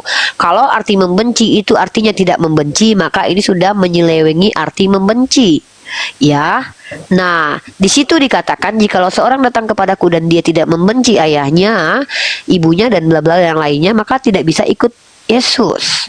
Maka kalau untuk ikut Yesus dari statement ini dalam logika sederhana harus membenci. Masalahnya adalah kalau musuh disuruh kasihani tapi keluarga disuruh benci. Apakah ajaran ini bisa dikatakan ajaran relevan secara moralitas dan ajaran yang adil? Kalau menurut saya pribadi ini ajaran yang aneh. Kenapa? Justru itu tidak mengikuti ajaran nabi-nabi terdahulu. Karena nabi-nabi terdahulu itu Tuhannya menghukum orang yang salah, menyelamatkan orang yang benar. Tapi apakah implementasi ini sesuai dengan doktrin Kristen? Sesuai. Kenapa? Karena Yesus orang benar, orang baik, dihukum, dikutuk di tiang salib, Galatia pasal 3 ayat 13, untuk menyelamatkan para penjahat seperti Paulus. Maka ajaran Kristen itu relate dengan doktrinnya. Tapi secara moralitas itu tidak masuk akal. Tuhan membebaskan penjahat lalu menghukum orang benar. Tapi itulah doktrin Kristen. Tapi apakah mau kalian mengakui kalau ajaran kalian ajaran membenci? Ya nggak mungkin. Ajaran penumbalan? Ya nggak mungkin. Kenapa? Karena kalau kalian pakai kata-kata itu, tidak ada yang bisa menerima Kristen. Maka kata-katanya harus dilemparkan ke kata-kata yang lebih indah. Contoh, ketika Yesus membunuh dirinya sendiri, dikatakan Yesus menyerahkan nyawa. Bahasanya harus indah supaya bisa diterima. Karena kalau dikatakan Yesus membunuh dirinya untuk menyelamatkan kalian, wah, nggak ada yang mau terima Kristen. Masa Tuhan ajarkan bunuh diri? Yesus mengajarkan kalian membenci, nggak akan ada yang mau. Maka kata-katanya dipindahkan menjadi lebih indah. Apa itu? Kita harus meninggalkan dunia untuk ikuti Yesus. Padahal meninggalkan belum tentu membenci. Begitu, brother. Gitulah yang selama ini saya hadapi dalam ruang dialektika. Tapi nggak apa-apa. Doktrin Anda, hak Anda. Tapi bicara di ruang publik, kita tidak mungkin membiarkan penyesatan. Penyesatan itu apa? Menyelewengkan satu kata menjadi makna yang tidak pernah diyakini dari iman selama ini. Kata membenci ini tidak pernah diselewengkan menjadi meninggalkan loh. Karena meninggalkan belum tentu membenci. Begitu. Ya, Erik, paham maksud saya? Iya, oke. Silakan dipahami. Kalau menurut kamu apa yang saya sampaikan ini tidak masuk akal, bertentangan dengan logika dan hati nurani kamu boleh bantah kok. Enggak. Tapi kalau itu diterima oleh akal, diterima oleh hati, kenapa ditolak? Kan gitu ya? Ya. Sebelum saya turun, saya cuma mau bilang aja. Siap. Apa namanya? Semua agama mengajarkan kebaikan kok. Banyak hal-hal positif yang kita bisa dapat. Jadi saya menghargai. Tapi saya boleh nggak agak sedikit berikan masukan dari menanggapi dari statement itu? Semua agama mengajarkan kebaikan. Baik belum tentu benar, brother, karena baik itu subjektif, benar itu mutlak. Baik itu perspektif dikembalikan ke personal. Kenapa subjektif? Subjektif itu dipengaruhi oleh perasaan personal, keinginan personal. Contoh, menurut orang-orang lagi bete, orang-orang pelangi, baik bagi mereka menikah sesama mereka. Menurut para psikopat, baik menurut mereka mencincang-cincang korbannya dan menyiksa lebih jahat. Menurut maling, baik menurut dia ngambil TV orang terus kasih ke anaknya. Menurut PSK, baik menurut dia jual diri untuk kasih makan anaknya. Jadi baik itu belum tentu benar, tapi benar sudah pasti baik. Yes. Kita bisa lihat kebaikan itu dari umatnya sendirilah. Mantap. Nah, ini yang saya selalu kaji, brotherku. Kalau memang mayoritas Kristen itu adalah mayoritas di dunia dan pemeluk Kristus itu adalah orang-orang yang punya buah-buah baik, harusnya dunia ini sudah damai. Karena mayoritas umat Kristen, mayoritas agama di dunia ini adalah Kristen. Tapi coba kita lihat, mohon maaf, Perang Dunia Pertama Kristen, Perang Dunia Kedua Kristen, Perang Salib Kristen, penjajahan di atas dunia Kristen, pembunuhan berantai negara Kristen paling banyak, pemerkodokan negara Kristen, pembuat film Bokpe Kristen, Yang dan di ngajarin di Indonesia ini STT, yang ngajarin di STT membenci membenci. Kristen. Jadi saya bingung nih. Nah, kalau kita lihat Islam 400 tahun lamanya kurang lebih Yerusalem itu damai di bawah pemerintah khalifah. Kristen ke gereja, Yahudi ke sinagog, Islam ke masjid, 400 tahun kurang lebih. Kalau Islam adalah ajaran jahat, nggak mungkin bertahan selama itu damai di sana. Kalau yang saya lihat itu bukan dari hal-hal yang sudah berlalu. Saya lihat yang sekarang. Sekarang apa lagi? Coba lihat Indonesia ini dikatakan sebagai negara yang paling bertoleransi. Kenapa? Lihat kamu kalau seandainya ke luar negeri rasis terhadap minoritasnya, kulit hitam aja dirasis banget. Itu lebih ke Perempuan nggak boleh berjilbab. Ya Itu kalau lebih personal ke- kan satu-satu. Masa lebih ke- satu negara dibilang personal ya nggak bisa lah. Enggak lah, itu dilarang pakai jilbab itu terus dibiarkan orang telanjang-telanjang gitu, itu bukan personal. Iya, itu bukan personal, tapi itu adalah kebijakan dari komunal negara. Ya, Biarawati diizinkan pakai orang-orang jilbab. iya. Nggak bisa. Saya terima. Mungkin kamu, mohon maaf, aku nggak ngerendahin intelektualitasnya Erik. Mungkin Erik kurang membaca literasi aja. Mudah-mudahan dari Komal ini nanti Erik turun lalu langsung cari-cari tahu bener nggak sih Islam itu agama rahmatan lil alamin, Kristen itu agama yang baik secara sejarah, bla bla bla bla. Kamu cek nanti. Bahkan kamu tahu tidak, PBB sendiri sudah memberikan ultimatum kepada Paus Vatikan atas adanya pelecehan seksual terhadap anak-anak. Dan ini kalau PBB sudah turun tangan, ini bukan kasus kecil loh, kasus besar. Oh, saya tidak menafikan kalau umat Islam ada yang begitu, karena tidak ada pernah klaim dari Islam kalau jadi Islam pasti jadi malaikat, nggak ada. Makanya dikatakan tidak ada satupun umat Islam yang memastikan dirinya masuk surga, karena kita tidak bisa menjaga diri kita dari berbuat dosa. Tapi kita berupaya berbuat supaya tidak berbuat dosa. Makanya ada aturan dalam Islam. Gitu. Saya sedih aja gitu. Karena kan keluarga saya Kenapa? juga Muslim. Masya Allah. Iya, bagus. Sebenarnya kalau kamu memiliki kesedihan, artinya kamu masih punya hati nurani. Bayangkan kalau kamu Kristen disuruh meninggalkan keluarga kamu. Ikuti Lukas 14:26. Muslim gitu. Nah, kalau kamu Kristen, saudara kamu Muslim, kamu harus ikuti Lukas 14:26 loh, ajaran Yesus. Jadi kalau seorang datang kepadaku dan dia tidak membenci bapaknya, ibunya, istrinya, anak-anaknya, saudaranya laki-laki atau perempuan, bahkan nyawanya sendiri, kamu nggak bisa ikut jadi pengikut Yesus. Kalau menurut saya itu apa namanya? Itu lebih ke personal pribadi. Ya. Maksudnya? Agama itu sangat privasi menurut saya. Oh betul, itu tidak saya nafikan, agama itu privacy. Tapi membicarakan agama di ruang publik sekarang itu bukan sebuah tindakan kejahatan, brother. Karena itu masuk kerana keilmuan. Dan lagi pula tidak ada paksaan membahas agama. Maksudnya saya tidak paksa kamu untuk membahas agama kamu di sini. Kalau kamu ingin menjadikan itu privacy, silakan. Saya justru bilang dari tadi kan, saya nggak paksa kamu kok untuk menjawab. Tapi pertanyaan ini nggak bisa dihindari lagi. Kenapa? Kita berada di sosial media, di mana pembahasan apapun topiknya, selagi masih konteksnya keilmuan, itu berhak disampaikan. Islamologi, ilmu. Kristologi, ilmu. Teologi, ilmu. Nah, kamu tahu tidak prinsipnya ilmu? Universal. Milik semua orang berhak mendapatkan informasi ini. Jadi Ya sih, secara zaman undang-undang sekarang, tidak dilarang. banyak yang sudah terbuka. Saya lihat di komal-komal Islam, komal-komal Kristen. Di situ saya sedih karena banyak yang ribut gitu. Padahal ini kan negara. Lah kita kan gak ribut dari tadi. Saya kan tidak menyerang kamu secara personal, secara komunal juga saya tidak serang. Saya menghargai jawaban kamu. Saya di sini menghargai kamu kok. Bahkan saya memberi tempat kamu bersuara lebih banyak. Tapi ya itu tadi, bicara pakai ilmu biar nggak salah paham orang-orang di bawah. Mungkin saya tidak begitu berilmu soal agama, tapi saya melihat agama itu lebih ke apa namanya sikap dan perilaku penganut-penganutnya. Sepakat. Dalam Islam juga begitu. Implementasi agama itu adalah perilaku. Makanya akhlak adalah bukti seseorang itu beragama Islam atau tidak. Coba Iya, pergi ya, ke saya lihat STT, juga Bang. Coba pergi ke STT, saya lihat juga banyak kok lihat mereka di sana. Ya, saya lihat juga banyak saudara-saudara Muslim yang punya akhlak yang baik. Saya juga tidak menafikan ada orang Kristen yang baik seperti kamu. Tetapi baik belum tentu benar. Kalau untuk urusan benar atau tidak itu berpulang pada lebih ke privasi kita masing-masing.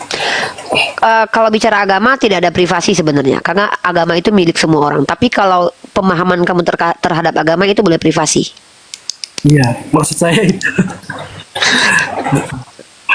Oke, Kamu memahami agama seperti apa, silakan kamu sembunyikan, tidak masalah. Bahkan kami sendiri umat Islam, kalau ada yang memahami Tuhan Allah Subhanahu Wa Taala dengan cara berbeda, tapi dia tidak mempromosikannya, kami nggak masalah. Karena itu hak masing-masing. Tapi ketika kita bicara di ruang publik dan konteksnya di sini adalah diskusi lintas agama, ya kita tidak bisa katakan privasi tentang agama, karena itu masuk ke ranah ilmu. Makanya supaya kita tidak membawa sesuatu yang salah dan keliru, kita menggunakan literasi. Literasi itu apa? Informasi tentang aspek-aspek yang ada di ruang lingkup ketuhanan. Apa itu kitab suci? Makanya saya tidak pernah luputkan mengutip kitab suci baik dalam Bible ataupun Al-Quran. Begitu brotherku. Oke, Uni, makasih ya udah menaikkan saya di Komal, Uni. Kamu juga loh, terima kasih ya, respect sama kamu loh, luar biasa loh Erik loh. Semoga selesai dari Komal saya ini, kamu menjadi pribadi Kristen yang lebih memperdalam agama Kristen lagi. Amin, amin, Ya, amin. semoga kamu lebih mengerti bagaimana konsep ketuhanan dalam iman Kristen. Belajar dalam perjanjian lama, perjanjian baru, semakin smart dalam beragama. Bukan hanya bagaimana kita mau bicara implementasi agama sementara kita nggak tahu isinya, coba. Iya, Uni. Oke, makasih ya, Uni. Thank you so much sudah kasih kesempatan. Sama-sama. Ya. Semoga sehat selalu, God bless. Bye-bye. Sama-sama Erik, sehat selalu juga. Jangan lupa nasihat saya ya. Jangan lupa banyak belajar. Soalnya nanti kalau ketemu sama orang Islam yang kritis, nanti kamu nggak bisa jawab kan. Aku kasihan sama kamu. Gitu. Mana deh? Oke. Istirahat ini. Iya di jam 2.01. Satu lagi aja ya.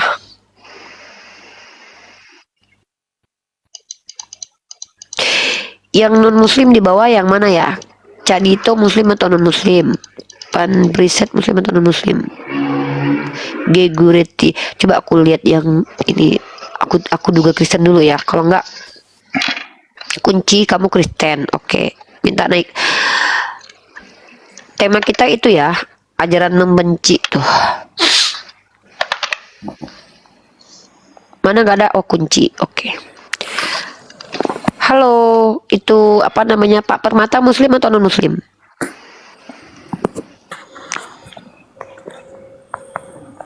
Halo Pak Permata. Halo. Ya udah Bapak turun ya. Malam, Mbak. Tadi tiba-tiba kok kenapa turun saya? Oh, Bapak ke Bennett karena Bapak kan saya sudah bilang jangan pakai kata HOMO. Oh gitu. Ya, saya boleh nggak tadi menjawab dengan iman saya tadi pertanyaannya? Yang mana? Lukas, Pertanyaan yang mana? 26. Oh Kan ya tadi udah nanya silakan. Lukas 14 ayat 26 tadi kan? Oke, saya tunjukkan Nah, ya. ayatnya ya. Ya, Baca dulu ayatnya baru jelasin ya Pak. ya.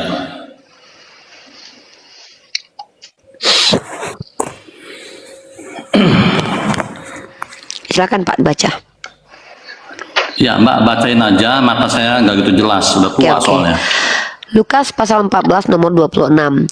Jikalau seorang datang kepadaku dan dia tidak membenci bapaknya, ibunya, istrinya, anak-anaknya, saudara-saudaranya, laki-laki atau perempuan, bahkan nyawanya sendiri, ia tidak dapat menjadi muridku. Silakan. Ya, oke ya. Dalam ayat itu maknanya bahwa kita ya harus mengutamakan Yesus sebagai Sang Firman di atas segala-galanya. Nah, di sini Mbak, kalau saya bilang nggak paham gitu ya, ya terbuktilah yang tertulis dalam Yeremia 4 ayat 22. Sungguh bodohlah umatku itu. Umat Maka Yeremia anak siapa? tolol. Saya kan bukan Tunggu dulu, umatnya Ge. Kristen. Ya tunggu dulu. Itu buat ini kan kalian yang saya tahu. sampaikan. Itu buat dia sendiri tahu, dia kan Ya udah, umat Mbak ngomong dulu, Yeremia. Mbak ngomong dulu. Ya, silakan ngomong. Jangan Enggak kok kepanasan. Ge. saya Ngomong apa yang dibilang kok. umat. Itu kan umatku. Umat itu siapa? Emang saya umatnya Mbak Yeremia. aja suka ambil ayat Alkitab loh. Kan bukan kitab kamu gitu loh. Iya kan itu kitab Anda, berarti kalian dong umat Iya. tolol itu. Nah, jadi saya hanya mau menyampaikan ya, Yeremia Iya, pada 22, sungguh bodoh dan tolol umat yang tidak mengenal aku. Mereka anak-anak tolol yang tidak mempunyai pengertian. Jadi ya, jadi kalau orang yang tidak mempunyai pengertian, anak-anak tolol itu sesungguhnya. Nah, itu tertulis ya. Nah, ini soal membenci. Jadi saya bilang, Bentar-bentar satu lagi nih ayat nih, baca nih. Baca-baca nih, baca lagi nih. Saya mau kamu tuh baca ayat tuh yang lengkap lah. Ini di perjanjian baru juga ada. Coba baca ini. 1 Korintus 4:10. Ya, Mbak bacain. Kami bodoh oleh karena Kristus, tapi kamu Ya. arif dalam. Yang bodoh di sini siapa? Ya, pengikut Yesus. Menurut duniawi kita ini bodoh. Ya pasti. udah. Kalau gitu udah Oke, ngaku, ya. udah. Berarti Ya, umat Yeremia ya. siapa? Saya atau kamu? Ya. Yang tadi baca seperti itu tidak memahami pengertian kan? Kan tidak tunggu memahami dulu. pengertian. Hei, saya bukan umat Boleh nggak saya jelasin Kristen. dulu? Tadi kan saya mau jelasin Iya, dulu. Kenapa akui dulu dipotong-potong dong. sih? Umat Yeremia Nah. itu kamu atau saya? Ya, Yeremia itu perjanjian lama. Iya, itu kitab siapa? Kitab kamu atau kitab Saya kan saya? pengikut Yesus, tadi saya udah ngomong. Yesus katakan. Oh, berarti Tuhan perjanjian lama bukan Yesus. Hah? Oh, belum ada Yesus dong. Yesus kan firman jadi manusia. Oke, berarti Yesus bukan Nah, Tuhan sekarang perjanjian gini, lama ya? Tunjukkan dalam Yeremia ada nama Yesus, coba tunjukkan. Tidak ada di perjanjian lama manapun Nah, nama ini Yesus. terbukti kau tak punya pengertian gitu loh. Loh, saya kan nanya, kok malah tantrum? Tuhan perjanjian Loh, lama nggak bukan tantrum lah, Yesus. biasa kan? aja. Ya Nggak, udah stop, saya stop dulu ya. tanya. Tunggu, stop. Tunggu Saya mau dulu, nyampein poinnya kenapa sih dulu, dari biar tadi tuh lengkap. nggak Saya mau jawab edukasi. pertanyaan saya? Ini Aduh, edukasi. ya udah, silakan. Yang Berarti ngomong benar apa? Tuhan perjanjian lama itu Yesus bukan? Gitu doang. Yesus emang gak ada di PL, makanya kita bingung kenapa Yesus dikatakan Alfa Omega. Yesus nggak pernah ada tahu di PL. Udah jawab. Nah Tuhan ya, perjanjian lama tadi kalau siapa? sudah ngomong Yesus di PL tak pernah ada. Ya berarti pernah jelas ada. Yeremia pada 22 tidak ada Yesus. Dia kan firman yang jadi Berarti Bani manusia. Israel. Berarti Yesus stop. dong yang Ini- bodoh, ini karena dia kan kembali ke umatnya masalah Yeremia. benci. Stop, Tunggu Mbak, ya. dulu. Kalau kau nggak Itu mau kan terima, untuk- silakan. Bukan Kenapa nggak mau saya baca kitab terima. saya kamu kepanasan loh? Nggak Hah? panas, Kenapa? biasa aja. Saya baca Nggak kitab saya panas. kok kau kepanasan. Kamu yang Tadi kepanasan. kau ngomong begini-begini saya nggak masalah loh. Kan gini. Udah, Rifa, kau ngomong lah ya. Udah ngomong dulu Ya sampai udah, sepuas ngomong. kamu. Ya udah, aku Nanti ngomong sampai sepuas saya dengerin, aku. Silakan. Ya, kan gini kamu bilang, umat Yeremia itu umat tolol, kan gitu kamu bilang. Lah, kok kamu bilang saya? Karena kamu sedang menjelaskan diri saya. Dibilang kan saya nggak paham. Saya kan bukan Bani Israel. Kamu bilang, iya itu untuk Bani Israel lah ya kan? Berarti Yesus tolol. Kenapa dia Bani Israel? Dia kan pengikut umat Yeremia harusnya. Karena dia bukan Tuhan di perjanjian lama. Kamu nuduh Yesus tolol. Ih jahat ih. Kalau Kristen itu bodoh, iya di Korintus 1 Korintus pasal 4:20 Kristen bodoh. Tapi kalau tolol menurut Yeremia siapa? Bani Israel kan? Yesus Bani Israel bukan? Ibunya Yesus Bani Israel bukan? Ih, jahat nih Bapak nih, jelek-jelekin keluarga Yesus. Lanjut, Pak. Oke, udah. Nah ya, jadi ini lagi kebodohan dan ketololan lagi ya. Yesus itu ya belum ada pada Apa zaman. dibilang bodoh? Yang tolol bodoh itu keluarga Yesus menurut Anda. Ngomong. Emang kalau saya bilang Mbak itu saya nggak cerdas, suka. silakan ngomong. Lo cerdas itu ketika kita membantah. Cerdas itu artinya apa? Ada solusi dari pemikiran kita atas polemik yang terjadi. Itu cerdas namanya. Kau aja Saya punya beriman kepada nabi-nabi Israel. Nah itu berarti Allah kamu bodoh juga dong begitu. Kalau kau kayak gitu pemikirannya. Kenapa konklusi kau beriman kepada Nabi Israel maka Tuhan bodoh? Dari Saya mana hanya konklusi mengambil itu ditarik? sepotong ayat, orang yang bodoh dan tolol itu tidak Gini mempunyai loh. pengertian. Itu hanya poin Iya, saya. saya mau kamu tegas yang botol di kitab Yeremia itu siapa? Kamu kan nggak ngaku Ya. pengikut Yeremia. Kamu bilang gini loh ya, gini kamu dengar dulu. Ada premis 1, ada premis 2, ada konklusi. Nah, premis 1 adalah umat Yeremia botol. Premis kedua, kamu bukan umat Yeremia. Lalu siapa umat Yeremia ini? Konklusikan dong. Siapa umat Yeremia coba? Hello. Oh, sudah. Batuk Waduh, kemenangan. kasihan batuk ya. Kalau Iya, ketemu batuk kunci batuk kemenangan. pasti. Batu kemenangan. Ya, Cepet ya, dong silakan dijawab. menang, menangis. Ah, enggak. Tadi Saya kau udah tanya. panjang lebar jelasin. Saya mau ngomong aja nggak supaya gini loh. Kalau Bukan orang cerdas nggak itu bisa, ya, tapi diskusi jawab. itu abisin, selesai, gantian. Nah, kau ngomong gitu Enggak, loh. bukan itu Jadi namanya orang tolol karena mengedukasi. membiarkan Tapi orang saya botol potong banyak bukan bicara potong. itu sama aja Ya, dengan kau botol. tanggapi setelah saya selesai, silakan Kan gitu loh. udah tadi kamu yang suruh tadi, saya suruh bicara saya belum banyak, selesai kamu yang bilang. bahas Lukas Kan kamu pasal yang bilang 26. tadi, ya kamu memframing. Saya mau tahu Yaudah, silakan ini. ngomong dulu, silakan. Ya udah kan kamu yang suruh kan aku ngomong lagi nih. Kamu kan bilang umat Yeremia itu umat botol. Iya kan? Lalu kamu tidak mengaku pengikut Yeremia. Pertanyaannya siapakah umat Yeremia ini? A saya, B kamu. Karena kita lagi berdiskusi berdua. Kalau saya bukan pengikut Yeremia. Siapa Yeremia saya nggak kenal. Dan kitab itu bukan kitab saya. Nah, kamu sudah akui tadi bahwa Kristen itu botol dari 1 Korintus pasal 4 nomor 10. Ya udah berarti sebenarnya yang memenuhi nubuatan Yeremia itu 1 Korintus 4:10 kalian. Gitu aja kok repot, lanjut. Nah ya, jadi saya balikin lagi ya. Itu yang Yeremia itu kan Tuhan yang ngomong. Kau bilang Yeremia. Makanya saya bilang di sini kau tak cerdas. Tuhan ngomong, sungguh bodoh dan tolol umat yang tidak mengenal aku. Tuh, itu Tuhan yang ngomong kok Yeremia gimana sih? Tapi udahlah, Itu ada di abaikan lah kitab ya. siapa? Tunggu dulu, Terus jangan. dulu, Aku nggak mau Gary. mengabaikan. Aduh. Saya Udah, tidak mau ngomong. mengabaikan. Oke, Tuhan bicara melalui perantaraan siapa? Apa sih ini orang ngomong kayak cewek tau gak sih dia yang bikin framing yang salah diluruskan Maksudnya malah dia gini, ngambek. kalau emang kau Coba. cerdas, kau diam dulu. Nanti kan saya mau Nggak bahas bisa yang Lukas dong. tadi.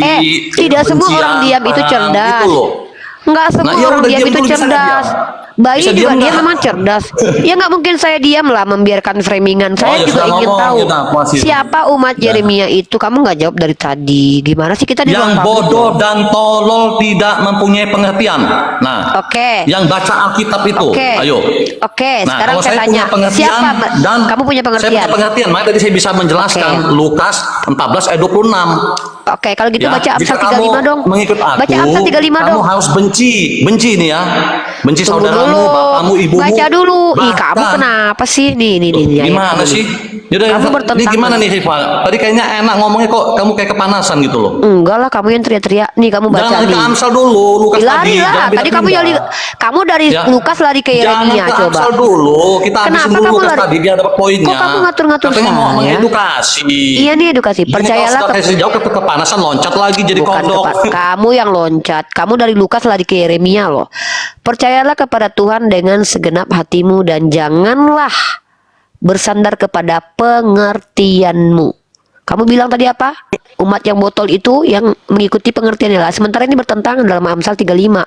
Justru jangan Nggak bersandar kepada bertentangan. pengertianmu. Loh Nggak ini bertentangan. kamu bilang kamu punya Nah. pengertian. Justru tidak boleh pengertianmu, jelas. tapi di sini Saya perkataan punya, Tuhan. punya pengertian daripada Tuhan langsung. Nah, Lah, ini apa yang bertentangan? oke. Buktinya saya Dari bisa Tuhan menjelaskan langsung. Alkitab yang Tuhan berikan kepada nabi-nabi. Saya bisa Luga menjelaskan. Tambunan, Karena Luga hikmat Tambunan daripada juga bisa Tuhan. menjelaskan. Luga Bukan kayak Tambunan kamu juga. sekolah pakai hikmat kamu, bukan, beda. Luga Tambunan juga bisa menjelaskan. Memang dia dari Tuhan. Saya Ya, tanya. jadi Tunggu dulu, Pak. Kita fokus dulu silakan kamu satu-satu. ngomong ya. Jadi Yeremia tadi dikatakan botol adalah orang yang memiliki pengertian. Amsal mengatakan tidak boleh memiliki pengertian sendiri, tapi dari Tuhan. Nah, pengertian kamu dari Tuhan. Coba buktikan kalau pengertian kamu dari Tuhan. Di mana Tuhan kamu ngajarin seperti yang kamu pengertian itu? Silakan dijawab. Oke ya, pengertian daripada Tuhan ya, apa yang Tuhan mau. Di dalam Mazmur 25 ayat 14. Ya, di sana Tuhan bergaul karib dengan orang yang takut akan Dia. Takut akan Dia ini apa? Menjauhi segala kejahatan. Maka aku akan memberikan hikmat kepadamu. Tuh, itu jelas. Jadi kalau kita bersekutu sama Tuhan, intim, melekat hati kita sama Tuhan, dapat hikmat yang melebihi pendidikannya di sekolah-sekolah mau Gini loh, ini kepanasan lagi. bukan Udah, silakan menjawab. kepanasan. Kamu tadi mau menjelaskan Lukas, lari ke Yeremia. Sementara di Amsal tidak boleh memakai pengertian sendiri. Itu Ya kontradiksi pengertian pada loh, Tuhan Bro. yang saya dapatkan itu loh. Ya Saya udah nggak ngomong buktikan. pengertian saya loh. Coba Daripada buktikan. Tuhan yang tuntut Ya saya udah. ngomong seperti ini. Tuhan, ya coba. Di mana tertulis Tuhan mengajarkan apa yang Nah. kamu sampaikan? Ya, nah saya bahas tadi contohnya Lukas 14 ayat 26. Ya, barang siapa mengikut aku harus benci ayah, ibu, anak dan apa? Bahkan dirimu sendiri itu, nyawa kita sendiri. Ya, itu kenapa kau hilangkan? Ya, Loh, enggak. artinya apa? Saya Jadikan Yesus, ya, dia sang firman di atas segala-galanya. Nah, ini pun juga ada tertulis dalam Quran kamu, Rifa. Ya. Enggak ada disuruh membenci begini. At-Taubah 9 ayat 23. Nah, kau berarti nggak baca. Taubah 923. Kita Mualaf lihat narasinya harus ya. benci ayahnya, ibunya, saudaranya. Nah, itu ada bacaannya juga. Teman-teman Dalam kita lihat ya, Al-Maidah 5:1, kalau sudah memframing bahwa ayat kamu tidak Al-Quran itu masuk ke boleh, delik loh ya. menjadikan apa Yahudi Nasrani teman sejati. Itu juga kebencian itu. Di mana membenci? Kalau saya tidak berteman baca dulu. sama kamu, bukan At-Taubah berarti saya 23, benci baca. sama Stop, kamu. Ini stop, orang stop, kenapa stop, sih? stop. Kamu At-Taubah mengatakan di 23, situ ada baca. narasi membenci. Iya, ini saya At-Taubah buka. 23, baca. Ini saya buka. Kenapa kamu tahan terus? Ya. Biasa aja kali. baca Kayak dulu, nenek-nenek. jangan lari-lari. Lah ini saya buka. Loh saya lari. Al-Quran saya mau saya larikan. Ngapain saya larikan Al-Quran? Saya bangga baca Al-Quran saya loh. Nggak kayak kamu Baca, yang takut silakan. baca kitab kamu. Ya Silakan teman-teman baca. perhatikan nggak ya. takut, saya bahas semua tadi kok ada kok. Oke, Nah, nanti bahas ya. Kamu lihat nanti ayat baca dulu, iya. baca dulu, stop. Saya ini bukan pembantu kamu loh. Kamu nggak bisa ngatur-ngatur saya loh di sini loh. Suka-suka jangan saya lari dong. ya. Saya bukan pembantu kamu. Diam kamu. Kamu yang jadi budak saya di sini ya. Nih, baca Kalian, dulu. kamu budak saya mute kamu nih. Nah, mute. Tolong moderator ya. Dia budak saya. Dia kalau saya suruh bicara ketika saya buka mic. Kalau tidak jangan bicara dia. Karena saya di sini tuannya ya. Enak aja saya dijadikan pembantu dia. Oke, untuk pengajaran ke fitnah keji orang ini ya, At-Taubah 923, dia menuduh ada ayat membenci ya. Fitnah orang ini saya katakan At-Taubah 923. Dia katakan kita diajarkan membenci seperti itu, seperti tertulis di dalam Biblos ya. Teman-teman ya, ini fitnah keji dari orang ini ya. Ini dia, mereka tuh mau Baca menyamakan dulu, ayatnya baca kitab dulu, sucinya. jangan panasan, Diam, baca dulu. moderator, Ya. mute orang ini ya. Baca Kalian dulu. mute orang ini. Diam kau budakku di sini. Kalau aku izinkan kau bicara, baru kau bisa bicara. Namanya akademis. Iya akademis ini kan, akademis itu ciri-cirinya apa? Tidak membiarkan orang bodoh banyak bicara. Itu sih ciri akademis. Ya. Akademis emosi. Oh enggak, kamu yang dari tadi kayak bapak-bapak, kayak nenek-nenek kamu. Kalau saya mah perempuan biasa. Nah, kamu yang banyak Teman-teman ngomong dari tadi. Saya Diam, dengerin potong diam, sana, potong diam. sini. Kamu di sini udah turun lu. Saya jelaskan ya, kamu memfitnah ya. Udah Jangan diam nangis ya, turun. Pak, jangan Udah, nangis. enggak nangis ya. Saya tunjukin nih kalau kamu memfitnah nih teman-teman ya. Fitnah keji dari laki-laki laknat ini ya. Dia telah buat apa kita menerima orang telah memfitnah Al-Quran? Ya teman-teman ya. Di sini dikatakan, hai orang-orang beriman, janganlah kamu jadikan bapak-bapak dan saudara-saudaramu pemimpin-pemimpinmu jika mereka lebih mengutamakan kekafiran atau keimanan.